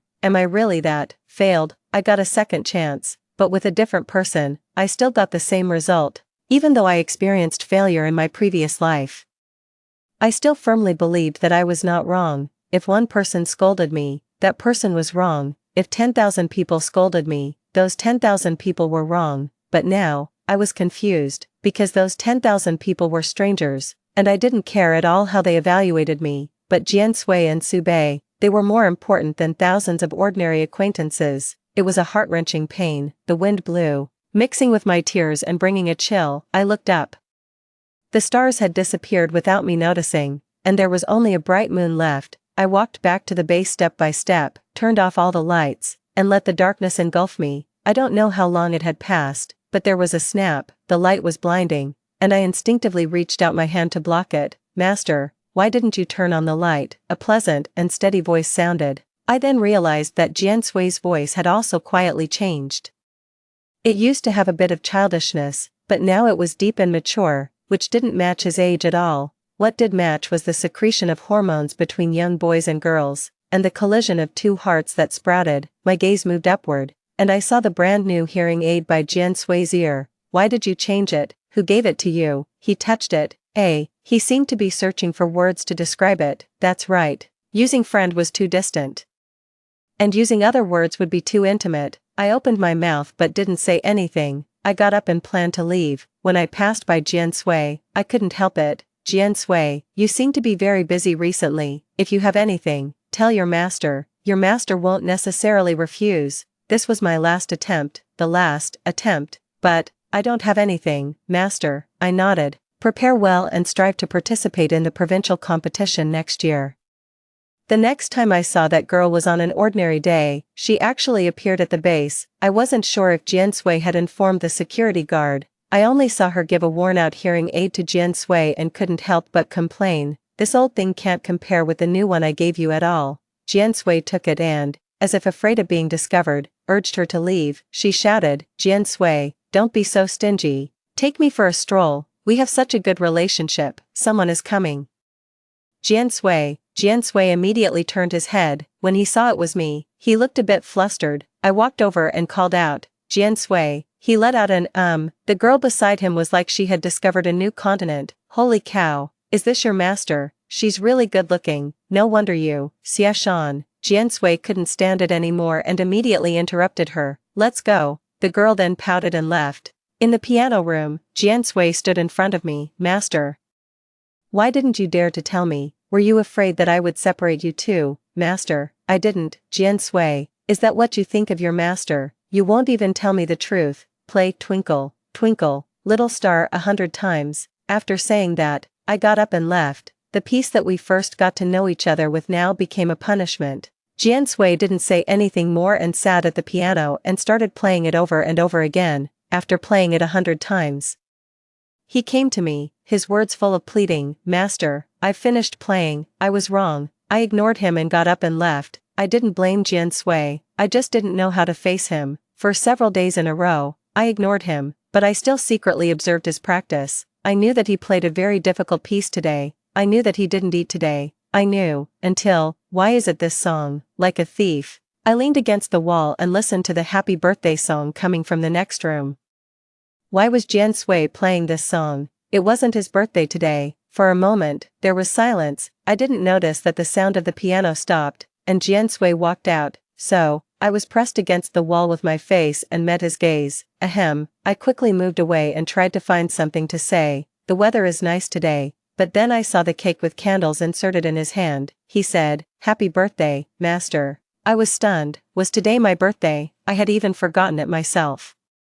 The sea salt cake was decorated with a few chocolate bars. He brought it in front of me and took out a carefully wrapped box. "Master, this is a gift." I opened the box, and inside was a pearl necklace. The large, plump pearls appeared before my eyes, and the only thought in my mind was, "Where did you get the money?" I couldn't hold it back and blurted it out. "Master, regarding that girl before, it's true that our relationship wasn't what you thought. She bumped into me, and my hearing aid got broken. She said she could fix it later. That new hearing aid was bought by her for me as an emergency replacement. After the old one was fixed, I returned the new one to her. As for where I got the money, I earned it by working part-time in a restaurant on Hepping Road. "Master, I promise you, there won't be a next time." I blurted out. "The restaurant is violating the law on the protection of minors." He couldn't help but laugh. I also laughed. And then I started crying while laughing. He gently wiped my cheek with his index finger, and Jian Sui's voice became tense. "Master, don't cry." At this moment, I had only one thought, Jian Sui. He was different. The provincial competition arrived quickly. In order to let Jian Sui experience it, we also went to the venue. "Jian Sui, you can get used to the atmosphere of the competition first. We'll sign up for the national competition next year." As soon as I finished speaking, with the announcement on the stage, we were all drawn to the name Sube. Sube played Liszt's La Campanella. This was also a piano piece with an extremely high difficulty coefficient, and most of the contestants wouldn't choose it, but Sube and Susiki would. However, I shook my head. There was a difference. I listened carefully. This part wasn't handled well, and that part wasn't quite appropriate either. Due to the lack of practice for a long time, Sube's piano skills had declined. He was much worse than before, but for him, winning a provincial championship was still more than enough. If I were them, I would immediately reflect on myself, adjust the rhythm, and put in more practice. But I wasn't them, so after Sube won the first place that day, Susiki became even more complacent. She boasted a lot to the reporters. "Sube is really amazing. Everyone in our base knows that he can get the first place without practicing." You asked about the future plans. This is just the beginning. He will win many first places, both in the country and in the world. No, if things continued like this, Sube would definitely be finished. But it had nothing to do with me. I was just passing by with Jian Sui. Beyond the hustle and bustle of the crowd was another world.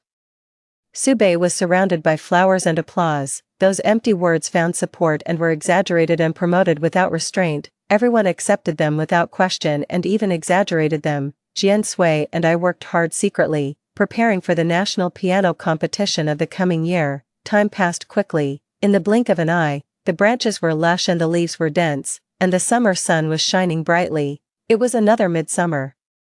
I wasn't surprised at all when I saw Jian Sui's name in the semifinals. He was also the only teenager who made it into the national competition while wearing a hearing aid. the online comments about him also improved. He actually made it to the semifinals. He was the last person I expected. He's so amazing. My favorite is the genius Sube, and he's the next one I like. But there were still some who didn't think highly of him. This is as far as he can go. I bet he'll be eliminated in the next round.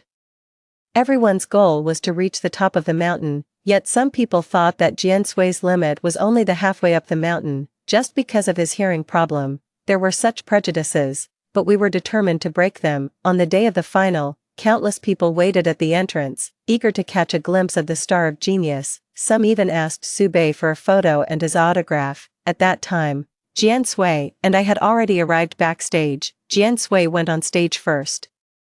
After giving him some instructions, Sube finally finished his business and came backstage. He looked at me lazily and said, "Do you regret it, Qingyan? Do you want me to give you an autograph?" Eyed him without mercy. "Are you selling regret medicine? You ask others if they regret it every time we meet. Sube, you'd better spend this time preparing your piano piece instead." He smiled. "Others may not know how amazing I am, but you definitely do." "He's crazy. Don't argue with an idiot."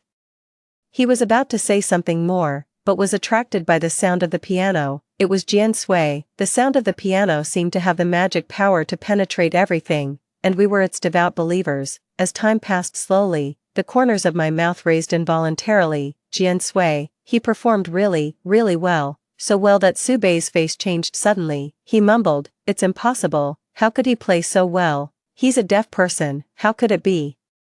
He had never regarded Jian Sui as a competitor, but now, Jian Sui, whom he had looked down upon, had surpassed him with an astonishing growth rate, forcing him to face the reality. After Jian Sui came off the stage, he hugged me immediately. "Master, I did it." His scorching body temperature came through the thin fabric of his clothes, and I suddenly felt a bit awkward. I gently pushed him away and handed him a clean piece of paper. "Yeah, I saw it. Wipe the sweat off your face." He nodded. Then we enjoyed Sube's piano piece together. Sube chose another piece with an extremely high difficulty coefficient, as if only in this way could he prove his strength. Unfortunately, in the past, the sheet music was within his grasp, under his control, but now, it was beyond his reach. He made mistakes more than once and even forgot the score. He panicked. After that, there was an uncontrollable mess. Sube was about to face the first failure in his life. Outside the venue, the reporters surrounded Sube and Susiki tightly. "May I ask what was the reason for Sube's mistake in today's performance? Is it because he thought of himself as a genius and didn't practice?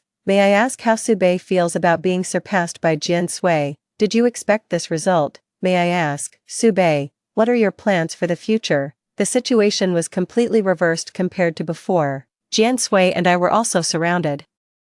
"May I ask how you feel about winning the championship of this competition? May I ask, Qingyan, why did you choose Jian Sui instead of Sube at that time? May I ask, Jian Sui, what are your plans for the future?" Before I knew it, the young man was already a head taller than me. His muscles were strong and firm, and he protected me steadily in his arms. He pushed through the crowd and all the way to the car. I looked at him and had the illusion that he was my reliable support.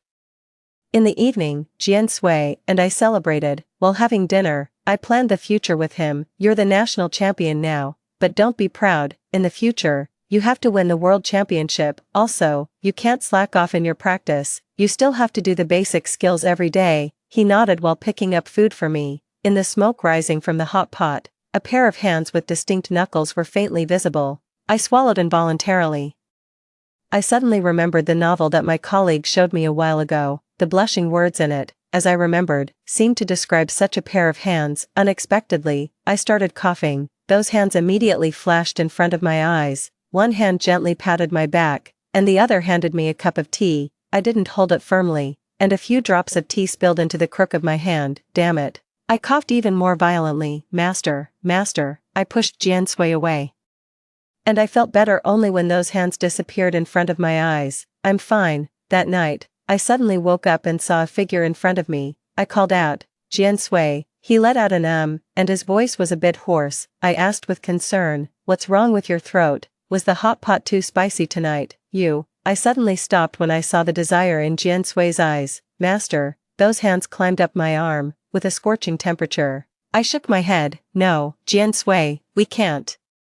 When I opened my eyes again, I was breathing heavily. Master, the voice came closer and then faded away. Jiansui walked in front of me. The scene just now was still vivid in my mind. I felt a bit guilty and also annoyed. How could I have such a dream? I pretended to be calm. You're not sleeping in the middle of the night. Why are you here? Jiansui didn't have a place to live. I usually lived in the apartment of the base. And there was also a piano room, so I let him live with me. Jiansui raised the water cup in his hand. I was a bit thirsty and got up to drink some water. But master, I seem to hear you calling my name and also saying no. What kind of dream did you have? My hand clenched the quilt tightly. I dreamed that you were being naughty and didn't listen to your master, and you didn't want to practice the piano. So I said no. Yes, that's it. He nodded as if he had just understood, and then chuckled. I won't disobey my master, never. After that night's incident, every time I saw Jiansui, an unusual emotion spread, and I avoided him intentionally or unintentionally. Jiansui seemed to realize this too, so after work one day, he blocked my way. Master, why have you been avoiding me recently? Did I do something wrong? I shook my head. I'm not avoiding you, master. You know you're not good at lying. Before he could finish, his voice was interrupted by a female voice. Jiansui. I saw Jiansui's eyes darken. He turned his head and I saw a face that was 7 parts similar to his. In an instant, I had the answer. It was Jiansui's mother. The woman was wearing a blue dress, and her earrings sparkled slightly in the sunlight. She smiled at me. Are you Teacher Chen? I've finally met you in person. I've had some things to deal with in the past few years and haven't been by Jiansui's side. Thank you so much for taking care of him. Wasn't Jiansui an orphan, whether in the previous life or this life? In my memory, Jiansui was an orphan. Did he have a mother? Then why had she never appeared before? I suppressed the doubts in my heart and also smiled. You're welcome, Jiansui's mother. But, why have I never seen you before? She was taken aback for a moment and said. I was delayed by some things before. When Azui was a child, before she could finish, she was stopped by Jiansui who rushed over. I had never seen Jiansui like this before. He was like a wild beast, with the corners of his eyes slightly red and the veins on his neck bulging. He roared and pushed the woman in front of him. Go away, go away. I was startled. Just as I was about to stop him, Jiansui turned his head and looked at me, looking like a broken porcelain. Master. There was a hint of a choke in his tone. I stepped forward and stood in front of Jiansui. Madam, you didn't show up before, but you suddenly appeared after Jiansui won a big award. I can't help but be suspicious. Sorry, the information I have is that Jiansui is an orphan, so, please leave. The woman looked a bit disbelieving and pointed at herself. Teacher Chen, can't you see that I look so much like Jiansui? And this is a matter between us mother and son. Don't you think you're overstepping the line? I didn't move an inch. Sorry, I only know that he is my apprentice, the only apprentice I have, and he told me that he doesn't have a mother. If you don't leave, I'll call the security guard. The woman's face twisted. After glaring at me a few times, she left unwillingly. After she left, I let out a sigh of relief and turned to look at Jiansui behind me. He lowered his head, and I didn't know what he was thinking. I took a step forward and hugged him, and said firmly, Jiansui, no one can force you, your master will always protect you. Jiansui looked up. In an instant, a tear rolled down his cheek and landed on my shoulder. I thought the appearance of this woman was just an episode. I didn't expect that she would often appear after that. Even to prove it, she even brought a paternity test. I had nothing to say about this. She often took videos outside the piano room and then added a caption. My champion's son. She would also bring food for Jiansui. The food piled up on the piano, but she still enjoyed doing it. The most serious time. I've said it, I have no interest in this at all for now. No matter what brand it is, I won't accept it. I was a bit annoyed. Since Jiansui won the championship, many endorsement offers had come. They offered high prices, but I didn't want Jiansui to be disturbed by other things. I wanted him to focus on practicing the piano wholeheartedly. So I always refused, but the manufacturers didn't care about this. They only saw the huge commercial value of Jiansui. Their repeated interruptions made me a bit tired. This time, it was different from before. Jiansui's mother heard about the high payment and was tempted. Teacher Chen, why did you refuse? With so much money, you just need to take a few photos and record a video. An ordinary person might not be able to earn that much money in their whole life. Learning the piano and winning the championship are important, but making money is equally important. Looking at the greed in her eyes, I felt a bit disgusted. People with different values can't work together. Accepting advertisements now will only disturb Jian Sui. If you're willing, you can go and shoot them yourself, but don't involve my apprentice. I'll only say this once, I won't agree, and Jian Sui won't agree either. After getting Jian Sui's refusal, she finally gave up this idea. I thought she was a mother, but I forgot that some people don't deserve this title. When I was scolded on the trending search, I was listening to Jian Sui playing the piano. Qingyan, my colleague rushed in a hurry. Something terrible has happened. She held up her phone, and a video came into view. In the video, Jian Sui's mother was crying and talking to the camera. I don't know why she tried to stop us from recognizing each other as mother and son. Now I know, she actually has such thoughts about my son. She's afraid that I'll take my son away. As a teacher, how could she be so despicable? I can only expose her evil deeds in this way. I hope everyone can pay attention to this matter. More videos were dug out. The day Jian Sui's mother came, I hugged Jian Sui. The day we had the hot pot, the way I looked at his hands, and some videos that had been maliciously edited. I was severely criticized in the comment section. I only saw 3 words, pedophile. My mind went blank with a buzzing sound. It was as if I had returned to that dark time. The moral shackles forced me to submit, and countless people accused me, pedophile, so disgusting. How could she do that to such a young boy? Some people don't deserve to be teachers. Qingyan actually likes Su Bei. He's her apprentice, which is like her child. A mother likes her own child. One crime after another was piled on me. I was cast into hell and would never be able to be reborn. Master.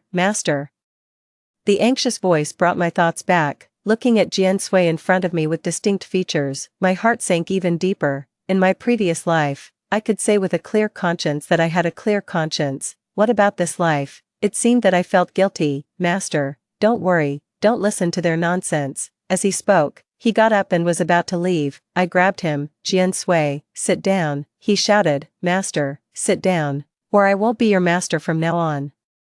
Only then did he sit down reluctantly, play the piano, practice, and prepare for the world competition. Don't worry about anything else. His voice trembled at the end. Master, just do as I say. This was a crucial moment, and I couldn't ruin Jian Sui because of myself. He should go to the top of the mountain and overlook the scenery. He should keep moving forward. As for me, I was feeling a bit overwhelmed. Jian Sui's level had already surpassed mine. I could only chase after his figure, and it didn't matter if I couldn't catch up. As long as he was doing well, the situation continued to ferment, and my reputation got worse and worse. Even the people at the base looked at me with strange eyes. I had already expected the request Jian Sui made. Master, for the world competition, I plan to let my mother accompany me. I nodded in agreement. It didn't matter. The way I was now would only bring shame to him. Master, could you please not come, please? I suddenly looked up and stared at Jian Sui. He lowered his eyes, and his eyelashes cast a shadow. I couldn't see his eyes clearly. Was he going to deprive me of even this right? I was speechless. It took me a long time to nod. I wouldn't go. The moment he got my consent, Jian Sui left. When I woke up the next day, I didn't see his figure. He moved out. And everything about him at home disappeared. The world competition was approaching, and he should have already gone far away. I held a glass of milk, drank it slowly, and sat there in a daze. It was only when I started to feel itchy all over that I realized I was allergic to milk. How could I have forgotten? Coincidentally, at this moment, there was a sound at the door. My eyes lit up suddenly, and my heart started pounding. But when I saw who it was, my heart sank again. It was Su Bei.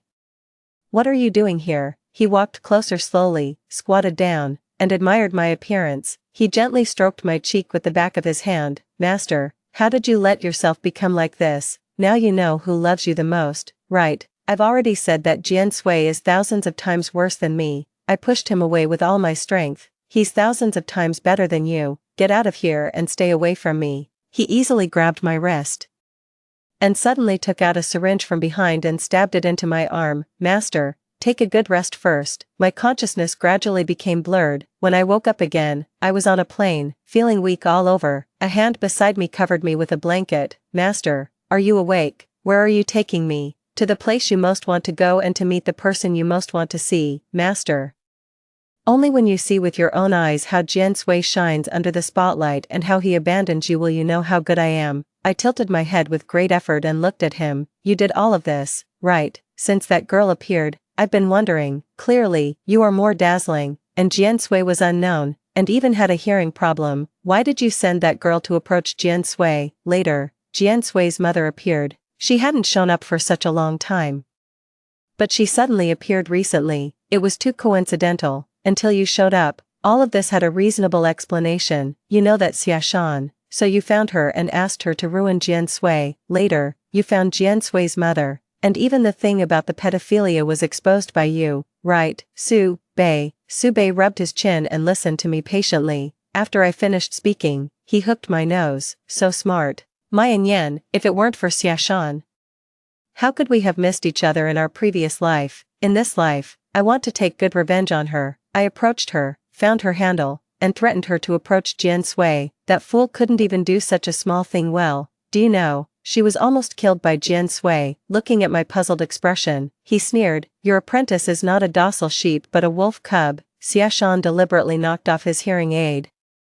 I don't know why that old and shabby thing was so important to him. He directly went crazy and choked Xiashan. If Xiashan hadn't said she could fix it, she would have been choked to death by him. I looked at him coldly. You're talking nonsense. He shook his head and laughed. You know in your heart whether I'm talking nonsense or not. Later, I found Jian Sui's mother. That woman is not a good person at all. She's only interested in money. Actually, I didn't want to do this to you.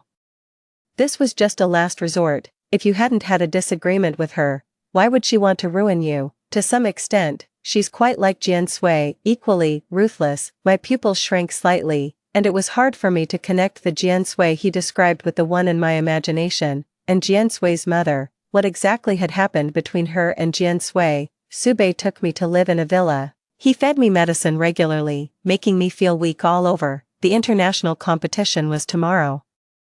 I didn't sleep all night. I was about to see Jian Sui soon, and I felt a bit nervous and uneasy. Sorry, Jian Sui, I broke my promise. On the day of the competition, Su Bei took me to sit in the audience. It seemed that everything had been prepared in advance, and our seats were quite close to the front, until Jian Sui went on stage. The only beam of light shone on him. He was wearing a suit, and he was still wearing that worn-out hearing aid by his ear. My young man, after being polished by time.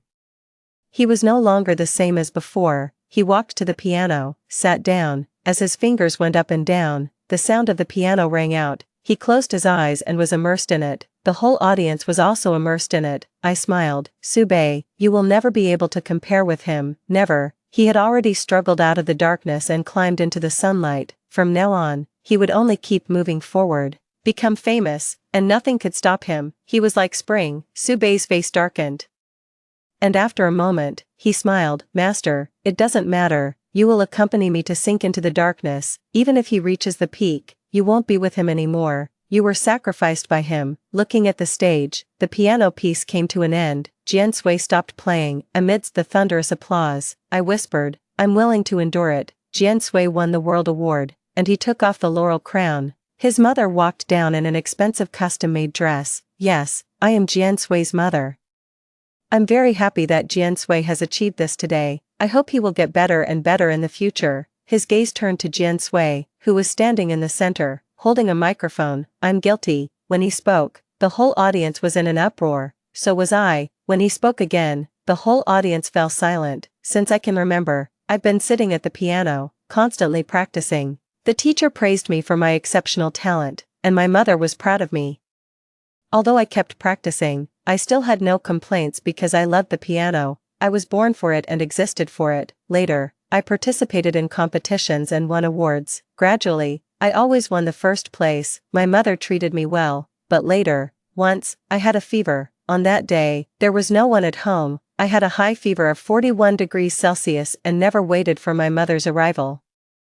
After she took me to the hospital, I found out that I couldn't hear anymore. I can't forget the surprised look in my mother's eyes that day. When she looked at me, there was no love or self-blame, only disgust. I was no longer a genius. I couldn't bring her pride anymore, and maybe I would even bring shame to her. So, she left me and abandoned me. For countless days and nights, I waited for my mother's embrace, but all I got was nothing. During that period, life was worse than death for me.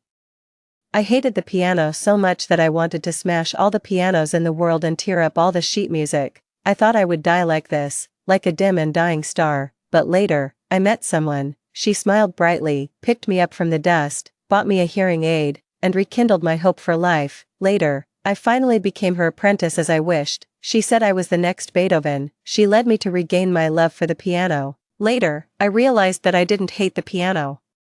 I hated myself, who was in a mess. I won awards and participated in international competitions, all for her, because from the moment she took me in, all my love turned to her. The dim planet didn't die out but revolved around the shining star, never stopping. I'm guilty. I fell in love with my master and regarded her as the pursuit of my whole life and the meaning of my existence. It's never her who is despicable and disgusting. She is open and aboveboard, and glorious. I'm not worthy of her. In the audience, I couldn't stop crying, and even his figure became blurred, turning into one halo after another. So, this was who he was. So, I had already met him. So, he had suffered so much. I couldn't imagine the feeling of powerlessness when he watched his talent being gradually taken away. What kind of darkness had he gone through? So, he refused to discard that hearing aid because I gave it to him. He didn't let me come, not because he was afraid that I would bring shame to him, but because he wanted to uncover his own scars in a way that was almost suicidal to explain for me. He knew the attention this competition would bring, so he even abandoned himself, just to clear my name. Jian Sui, you shouldn't. Was it worth it? Jian Sui's words caused a huge stir. The evil deeds done by Jian Sui's mother were exposed, and she was criticized all over the internet, unable to bear the pressure. She also exposed Sui, and at this moment, I was looking at Jian Sui. There was nothing but panic in Jian Sui's eyes. Master, why did you still come? I'm sorry for you. I'm so sorry that you still had to see me like this. I shook my head. Jian Sui, you are very, very good. I became stricter and stricter with Sui for his future, just to prepare him well for the next year's world piano competition. No, you are so dazzling. It's too common to fall in love with you, to the extent that I just realized it now. Extra story. Today was the day Sui participated in the national competition. I was delayed by some things and only got in the car now. Not long after the car started on the road, the driver turned in another direction. I asked anxiously, what's wrong? Could you drive faster? Master, I'm in a hurry. The driver sighed. Miss, it's not that I don't want to drive faster. There was a car accident ahead, and someone died. The road ahead is blocked. Now we have to take another route. I looked at the time and nodded. Okay, thank you for your trouble. The news kept broadcasting the car accident incident. I casually glanced at the name on it, Jian Sui. When Jian Sui died, he was happy. On the day Qing Yan was selecting people at school, he had a stomachache and wasn't there, so he missed the opportunity. It was a lifelong regret. So later, when he learned that someone wanted to kill Qing Yan in order to ruin Sui, he panicked. He couldn't come up with any solution in a short time. There was only one way, one life for another. However, it was worth it. Story 2. On the eve of the wedding, I accidentally saw Shenyanzhou's phone. He had sent a video of me using crutches to a group chat. Guys, who understands this? Every time I see her limping, I feel like throwing up. If I had known I'd have to spend my life with someone I don't love, I'd rather be the one who lost a limb. I really want to run away from this wedding. The next moment, I was taken back to the moment of the car accident. As Shenyanzhou wished, I didn't save him this time. This time, it was he who lost a leg and also became blind. When Shenyanzhou went to take a shower, his phone started vibrating insanely. The moment I picked up the phone, I accidentally saw the messages on the screen. Let's just go out, get drunk, and then you won't be able to go through with the wedding tomorrow, or just disappear, come back in a month. Your uncle and aunt won't blame you. You've already taken care of Jiangning for 3 years, you can't waste your whole life on her. Just compensate her family with more money. Feigning amnesia could work too. I stood there stunned, my hands trembling. I couldn't believe that the person I had loved for 10 years was planning to run away from our wedding while I was nervously anticipating it. With each swipe through the chat records, my heart sank a little more. Guys, who understands this? Every time I see her limping, I feel like throwing up. If I had known I'd have to spend my life with someone I don't love, I'd rather be the one who lost a limb. If it weren't for the value of Zhang's company, I wouldn't have endured this long. Every line dripped with disdain for me. He even shared a video of me using crutches in the group chat. In the video, my left leg was missing from the knee down. When the car accident happened 3 years ago, I didn't hesitate to throw myself towards Shenyanzhou. I took most of the impact for him and lost my left leg as a result. I was a dancer, and now I had lost my leg. I fell into despair and extreme breakdown, but I remember Shinyenjo's eyes filled with pain for me. He gently lifted me up and patiently helped me practice walking again and again. He promised, whispering in my ear, "Ning, don't give up. I will always be with you, if you can't walk for the rest of your life. Then I will be your legs forever." But the chat records in front of me slapped me harshly across the face. The video he specially filmed to encourage me had become their material for mockery. My efforts to walk seemed utterly ridiculous in his eyes. When I was sobbing uncontrollably, Shinyenjo entered the room. "Ning, what's wrong?" Seeing my tear-stained face, Shinyenjo's voice was clearly tense. He gently kissed my forehead. "Are you too nervous about getting married tomorrow?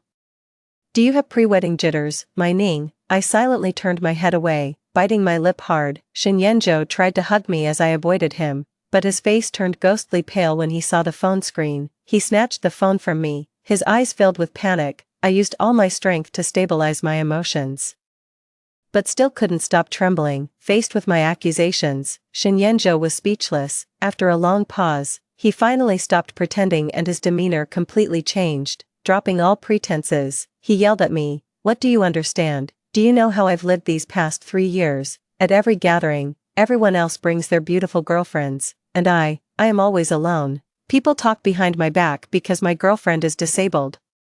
I also want to experience the joy of normal people." Every word from Shinyenjo cut into me mercilessly, each one torturing my heart with relentless cruelty. His look towards me was both pitying and mocking, as if the tenderness of these 3 years was merely charity he bestowed upon me. "If possible, I wish you had never saved me." My fingernails had already dug deep into my palms. In that moment, I couldn't tell which pain was greater. A burning sensation of suffocation overwhelmed my mind. All I could hear was a buzzing in my ears, my mind a complete blank, as if the world around me had fallen silent. The next second, the scene before my eyes changed. It was no longer the apartment where Shinyenjo and I had lived for 3 years. Instead, I was in the backseat of a car. It was the day Shinyenjo and I went back to university to get our diplomas. With a loud bang, a vehicle turning left collided with a speeding tanker truck. Our car was rear-ended, and I was violently slammed into the back. This time, just as Shinyenjo had wished, I didn't throw myself at him without hesitation. In the last second before I lost consciousness, I saw Shinyenjo trapped in his seat. I had a long dream. In the dream, I was wearing a prosthetic limb, dressed in a pristine white wedding gown. I slowly walked onto the stage of the wedding. My heart was leaping with joy, waiting for my prince. But the next second, the big screen that was supposed to show the sweet life of Shinyenjo and me suddenly changed to a scene of me in total despair, weeping bitterly. The crowd pointed and whispered, and my groom took the hand of another girl smoothly. He smiled and said, "Jian Ning, forgive me. I can't spend my life with someone I don't love. I can give you a lot of money, but I can't take care of you anymore. My heart has always belonged only to Ruoshi." I was left alone at the wedding venue. Everyone's eyes filled with pity. I felt like a clown abandoned by the world. Never before had I hated someone so intensely, the overwhelming hatred nearly consuming me. Stumbling like a madwoman, the scene shifted, and I found myself on the rooftop of a hotel. My white wedding dress fluttered in the wind. I spread my wings like a butterfly. The only sound was my mother's piercing cries. When I woke up in the hospital, Shinyenjo was already in the emergency room. For a moment, I was stunned, unable to believe I had really come back. I thought it had all been a dream, but pinching the flesh on my left leg, I felt real pain. Overjoyed, tears streamed down my face. My mother held me in her arms, her warm tears soaking my clothes. "Ah Ning, you almost scared me to death." I could hear the tremble in her voice, the relief of having survived a disaster. "It's just a pity about Yanzhou." I remembered the last time I woke up, my mother trying to hold back her tears, and the chaotic, mournful cries at the wedding. Everything seemed like a lifetime ago. "It's good, I have a chance to start over." Ignoring my pain, I limped to the emergency room door, only to hear the overwhelming cries of Shin's family. "We can't amputate. How can we amputate? Yanzhou is so proud. How can he accept this?" It was the voice of Shin's mother crying in agony, but no matter how much Shin's family pleaded, the doctor still shook his head regretfully. "It's a comminuted fracture, and there are clots in the patient's brain. It's very dangerous now. If we don't operate soon, we might miss the best treatment window." In the end, Shinyenjo was amputated, but his situation was even more tragic than mine had ever been. His left leg, from the hip down, was completely removed. The doctor also mentioned that due to unresolved clots in his brain, Zhou was very likely to go blind. Over the next 2 days, I frequently visited Zhou.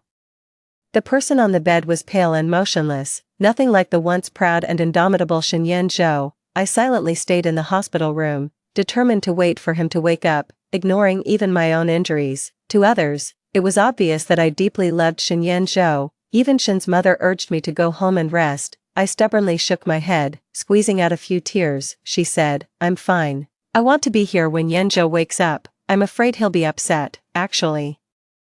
I just wanted to see Zhou wake up with my own eyes, and to tell him in person, "You look disgustingly helpless." How would the darling of the stars, once so revered, react upon discovering not only has he lost his limbs but also his sight? Finally, on the 5th day, Zhou woke up. As soon as I entered, I saw the mess all over the floor, surely the work of Zhou. A caregiver was cleaning up the debris. Mother Shin looked worried, her eyes red, clearly she had just cried. Though just awakened, Zhou, despite his frailty, still had the energy to be angry. It seemed he wasn't yet at his breaking point. Perhaps I had underestimated him. Zhou lay in bed, his eyes lifeless, like a doll devoid of life. As the doctor had said, due to the pressure of a brain clot, Zhou had lost his sight, but it was temporary. Once his condition stabilized and the clot was removed, he would be able to see again. Mother Shin pointed to Zhou's leg and then shook her head at me. I suddenly realized Zhou didn't know his leg was gone, but how could I fulfill his wish? Of course, I pretended not to see. I quickly walked over to Zhou and held his hand tightly, crying uncontrollably. I said, "Zhou, pull yourself together, we can get a prosthetic leg, and you can still ride horses and race cars." I knew Zhou would break down, but I didn't expect him to lose control so severely.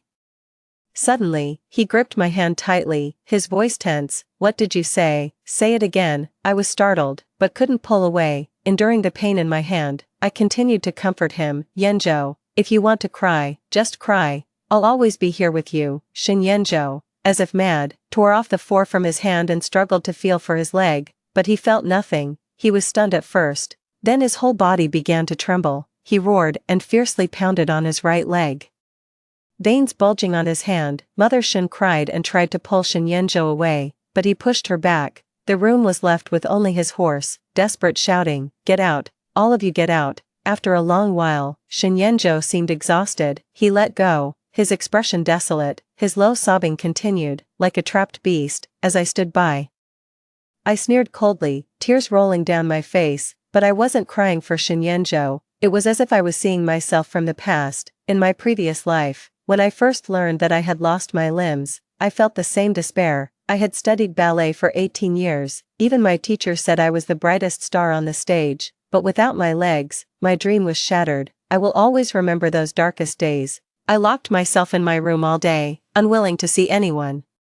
Just wanting to hide in a corner where no one could find me. Anything could trigger my sensitive nerves. I couldn't help but self-harm, even thought about suicide. It was Zhou who broke down the locked door and carried me out of a pool of blood. He held me tightly in his arms, gently kissing my cheeks. "Ah Ning, I'm sorry, I failed to protect you. If you want to blame someone, blame me, just don't hurt yourself." Zhou convinced my parents, took me to his apartment, and vowed to take care of me for life, but in the end, it was all a sham. After our engagement, Zhou used the Jiang family's superior resources over the Shin family to rapidly expand the Shin Group's business empire. In just 3 years, the Shin Group became one of the leading enterprises in the capital, far surpassing the Jiang family's business. He even deliberately sabotaged the Jiang family in a land bid, suppressing them both overtly and covertly.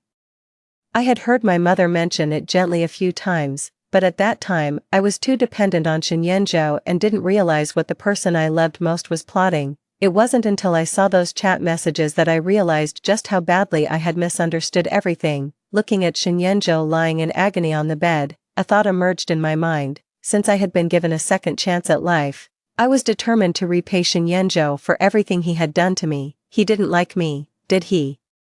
Well, I decided to stay by his side just to spite him. I would make him gradually depend on and fall in love with me, and when he couldn't live without me, I would ruthlessly cast him into hell. So, I leaned over and embraced the sobbing Zhou, in front of Shin's shocked mother. I promised word by word, "Zhou, "Don't be afraid, I will take care of you for life, even if you lose a leg, I will still be with you." From that point on, I took on the responsibility of caring for Shinyenjo. I visited his apartment daily, come rain or shine. To those in our circle, it seemed like my love for Shinyenjo knew no bounds. Even Shinyenjo himself thought so. After all, who would sacrifice their future for someone disabled? When my mother found out I had volunteered to care for Shinyenjo, she nearly locked me up. She looked at me with incomprehension. "I know you like that boy, but his accident has nothing to do with you. Why would you gamble your whole life?"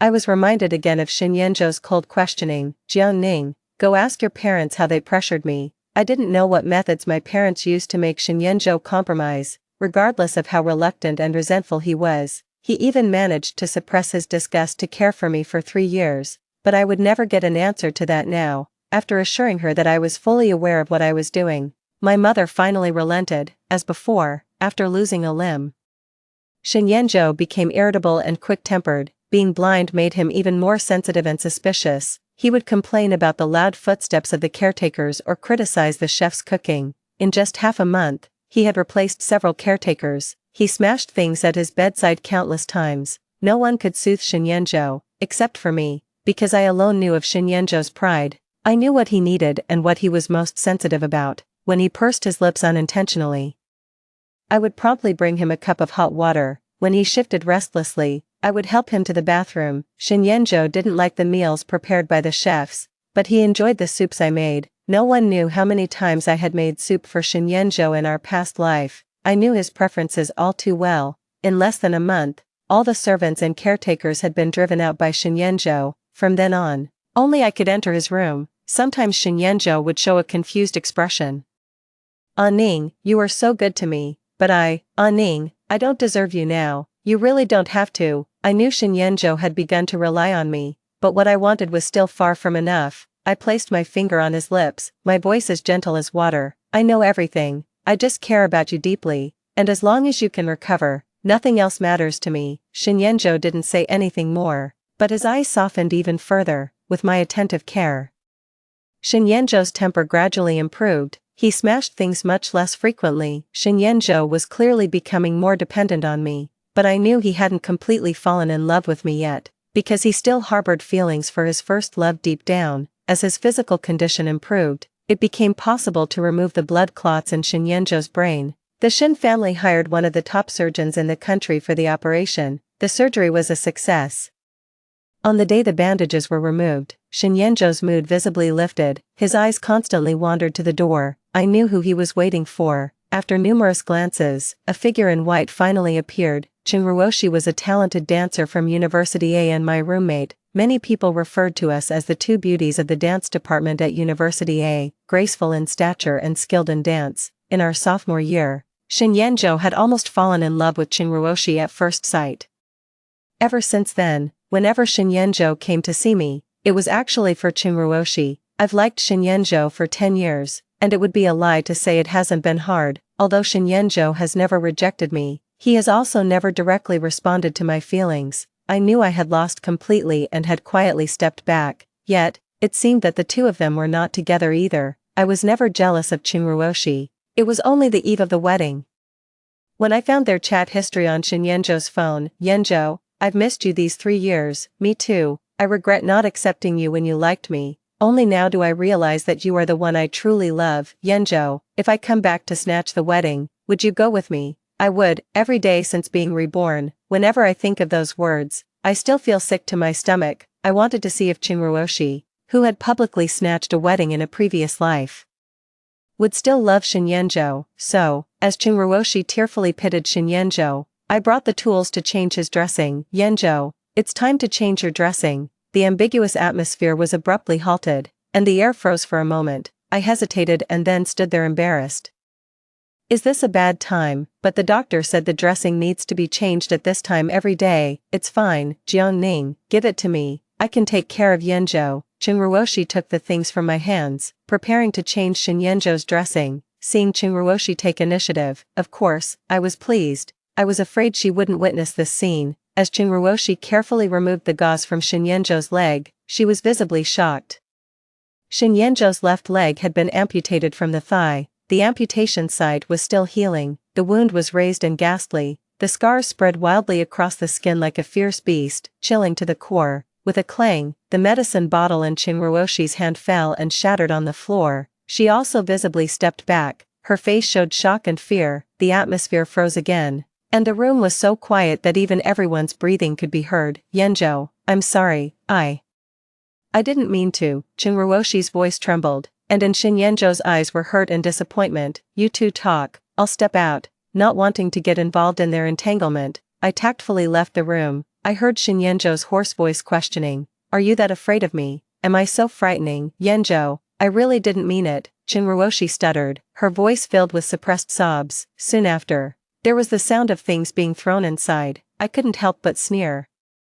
Shinyenjo was indeed angered again. Apart from throwing things in a fit, it seemed he couldn't do much else. Then came Shinyenjo's roar, get out, the farther the better, never come back, never appear in front of me again. Chinruoshi ran out of the room crying. As she ran past me, she glared fiercely at me without turning her head. The flowers Chinruoshi had brought were all thrown out by Shinyenjo, almost hitting my face. I slightly curled my lips. So-called true love in the face of disability is nothing more than this. Due to Chinruoshi's provocation, Shinyenjo's barely stabilized emotions began to collapse again. He became extremely angry again. He smashed things repeatedly and even cursed. When Shinyenjo smashed his phone again, I finally saw a hint of impatience on Shin's mother's face. After all, the Shin family didn't have only one son. Since Shinyenjo became disabled, Shin's father has only visited him once.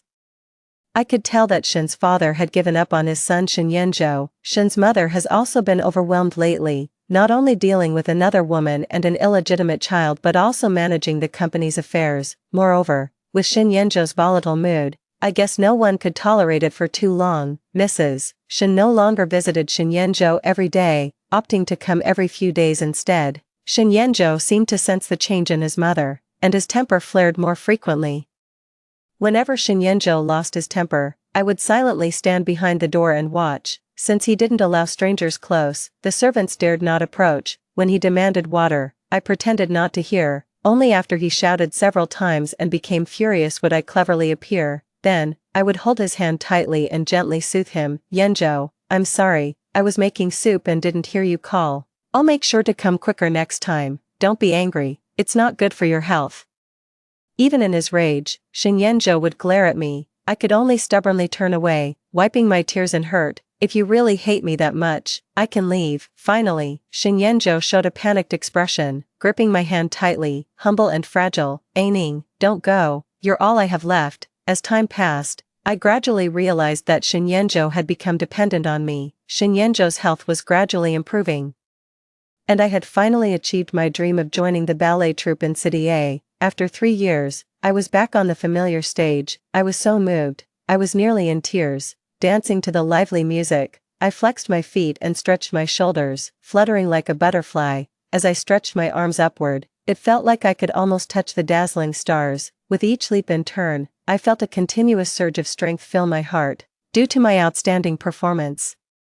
The troupe leader specially recommended me for a ballet competition. To better practice, my visits to Shinyenjo's apartment became less frequent. The nanny called me several times. It wasn't until I finally made time to visit the apartment that the nanny sighed in relief. Miss Jiang, you finally came. The young master has been losing his temper, and we couldn't calm him down. As soon as I entered, I saw Shinyenjo's expressionless face. He immediately began to interrogate me.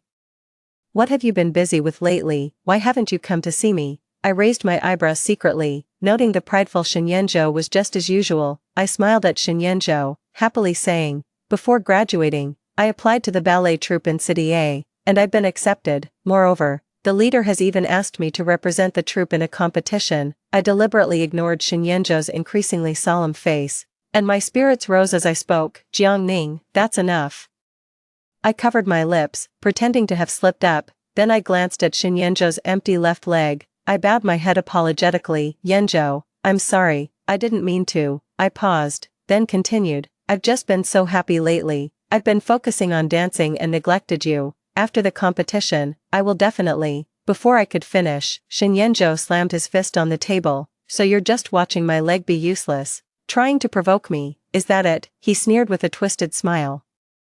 murmuring in self-mockery, even you think I'm worthless. Shocked by Shinyenjo's reaction, I stepped back, flustered. I wanted to embrace him but dared not. I really didn't mean it. Yenjo, if you don't like me, I'll leave right now. I wiped the tears from the corner of my eyes and turned to leave, but then, a thud sounded from behind. Shinyenjo had tried to grab me in a rush and fell from the bed. Seeing Shinyenjo in such a pitiful state, I suddenly remembered his previous taunts. Jiangning's limping looks just like a clown. How can I keep myself from laughing out loud? Haha, he once turned my pain into a joke for others. Perhaps it was divine justice. Now the clown was Shinyenjo. If possible, I really wanted to capture this moment and let Shinyenjo see for himself what a clown he looked like. From that day on, Shinyenjo became increasingly clingy. It seems like Shinyenjo fears my departure, as he bombards me with countless calls every day. I am busy practicing dance and often ignore him. He then sends me a stream of messages. And Ning, will you come see me today? I'd love some of the spare rib soup you make. The one the housekeeper makes doesn't taste as good as yours. I don't reply, just mute my phone. My dance troupe peers tease me. Fighting with your boyfriend? I just smile and shake my head. He's not my boyfriend, just someone who's needy and won't leave me alone. I suddenly realize that playing hard to get really works on Shinyenjo. Rejected by his parents like the moon shunned by the sun, Shinyenjo was left unwanted, and I clearly became the most crucial emotional support in his life. Seeing his anxiety and heavy dependence on me, I know my plan has succeeded. The moment I mention leaving, he desperately tries to make me stay. Men, they always want what they can't have, but I must admit, it feels thrilling to torment Shinyenjo every now and then. Soon, it's going to be Shinyenjo's birthday. Ever since the accident, he's become fearful of seeing outsiders. He hasn't even been in touch with his childhood friends. A week in advance, I get in touch with his old friends and prepare a big surprise for him. On the morning of his birthday, his friends arrive early.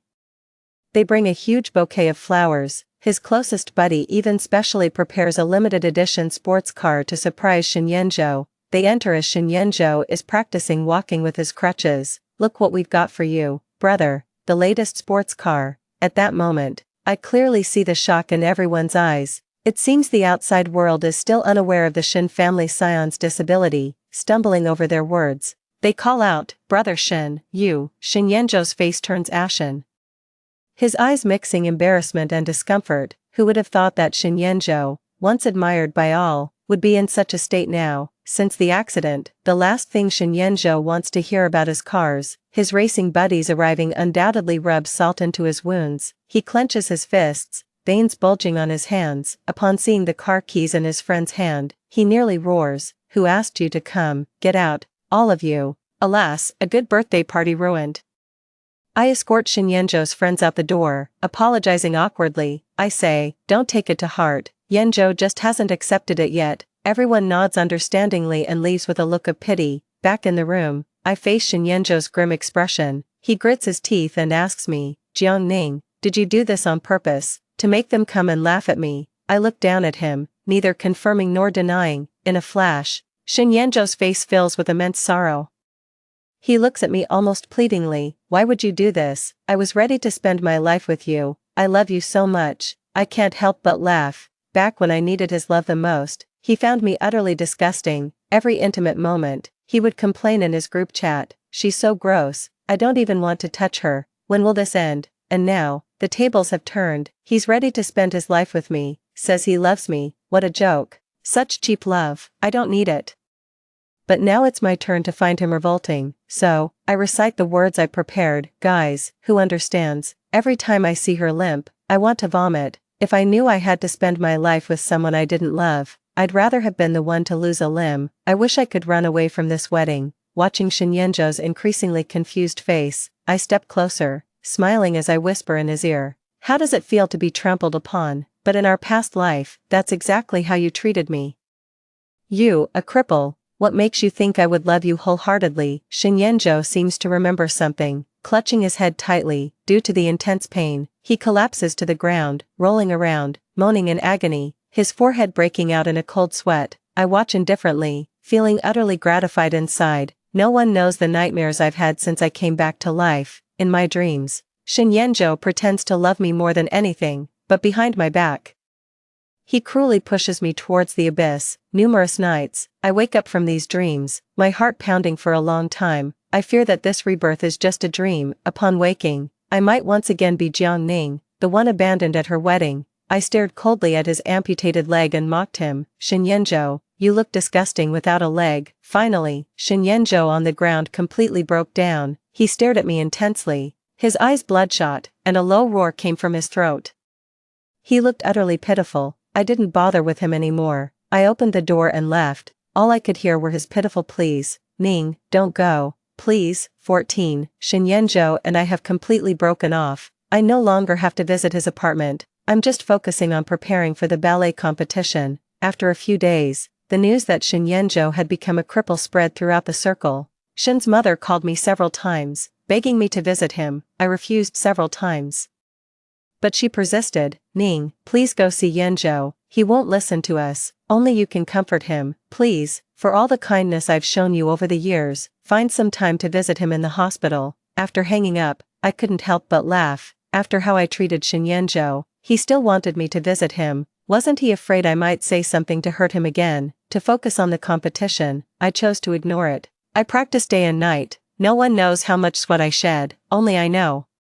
That stage, I'd dreamed of it for 3 years. Every move I made was graceful, whether spinning or jumping. It moved the audience to tears. Now that I finally had the chance to stand on it again, I was determined to seize it. On the day of the competition, I won by a landslide. The applause was thunderous, buzzing in my ears. On stage, I was moved to tears, the tears swirling in my eyes. At that moment, I forgot all hatred, all pain. I was just the most shining white swan on the stage. It felt like a huge weight had finally been lifted from my heart. After the competition, I received a call from Shen Yanzhou. His voice was gentle, even faintly cheerful. Ning, congratulations. Thank you, I replied, somewhat distracted. I heard Shen Yanzhou take a deep breath. Ning, I remember everything now. I wronged you, played with your feelings. You have every right to hate me, but I never intended for you to die. I turned my head towards the flickering neon lights, not responding. Ning. Besides hatred, do you feel anything else? Nothing. I cut him off decisively. Some things are doomed from the start and cannot be undone. There was a brief silence on the other end of the phone. Finally, I heard him say, okay, I understand. 15. The next time I saw Shen Yanzhou, it was in the hospital corridor. He looked pale and weary in his wheelchair. The once vibrant young man now seemed like an old man at the end of his life. The caregiver told me Shen Yanzhou had refused treatment, and his injuries from the car accident had worsened, because Shen Yanzhou had become disabled. In just half a year, the Shen family's illegitimate child was openly brought back and took over the family business as if it was the most natural succession.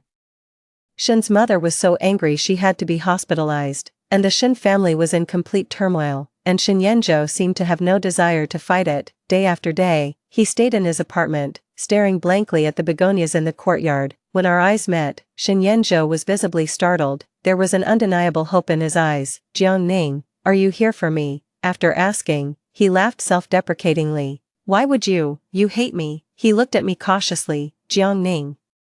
If there's a next life, would you forgive me? I smiled faintly at him. Shen Yanzhou, it's all in the past. I don't hate you anymore, but I also don't want to forgive you. As I spoke, the faint glimmer in Shen Yanzhou's eyes finally vanished, turning somber. Although I no longer hated him, I could never forget the anger I felt when I learned the truth. I can't bring myself to hate, nor can I forgive. The last news I heard about Shen Yanzhou was of his death, the heir of the Shen family.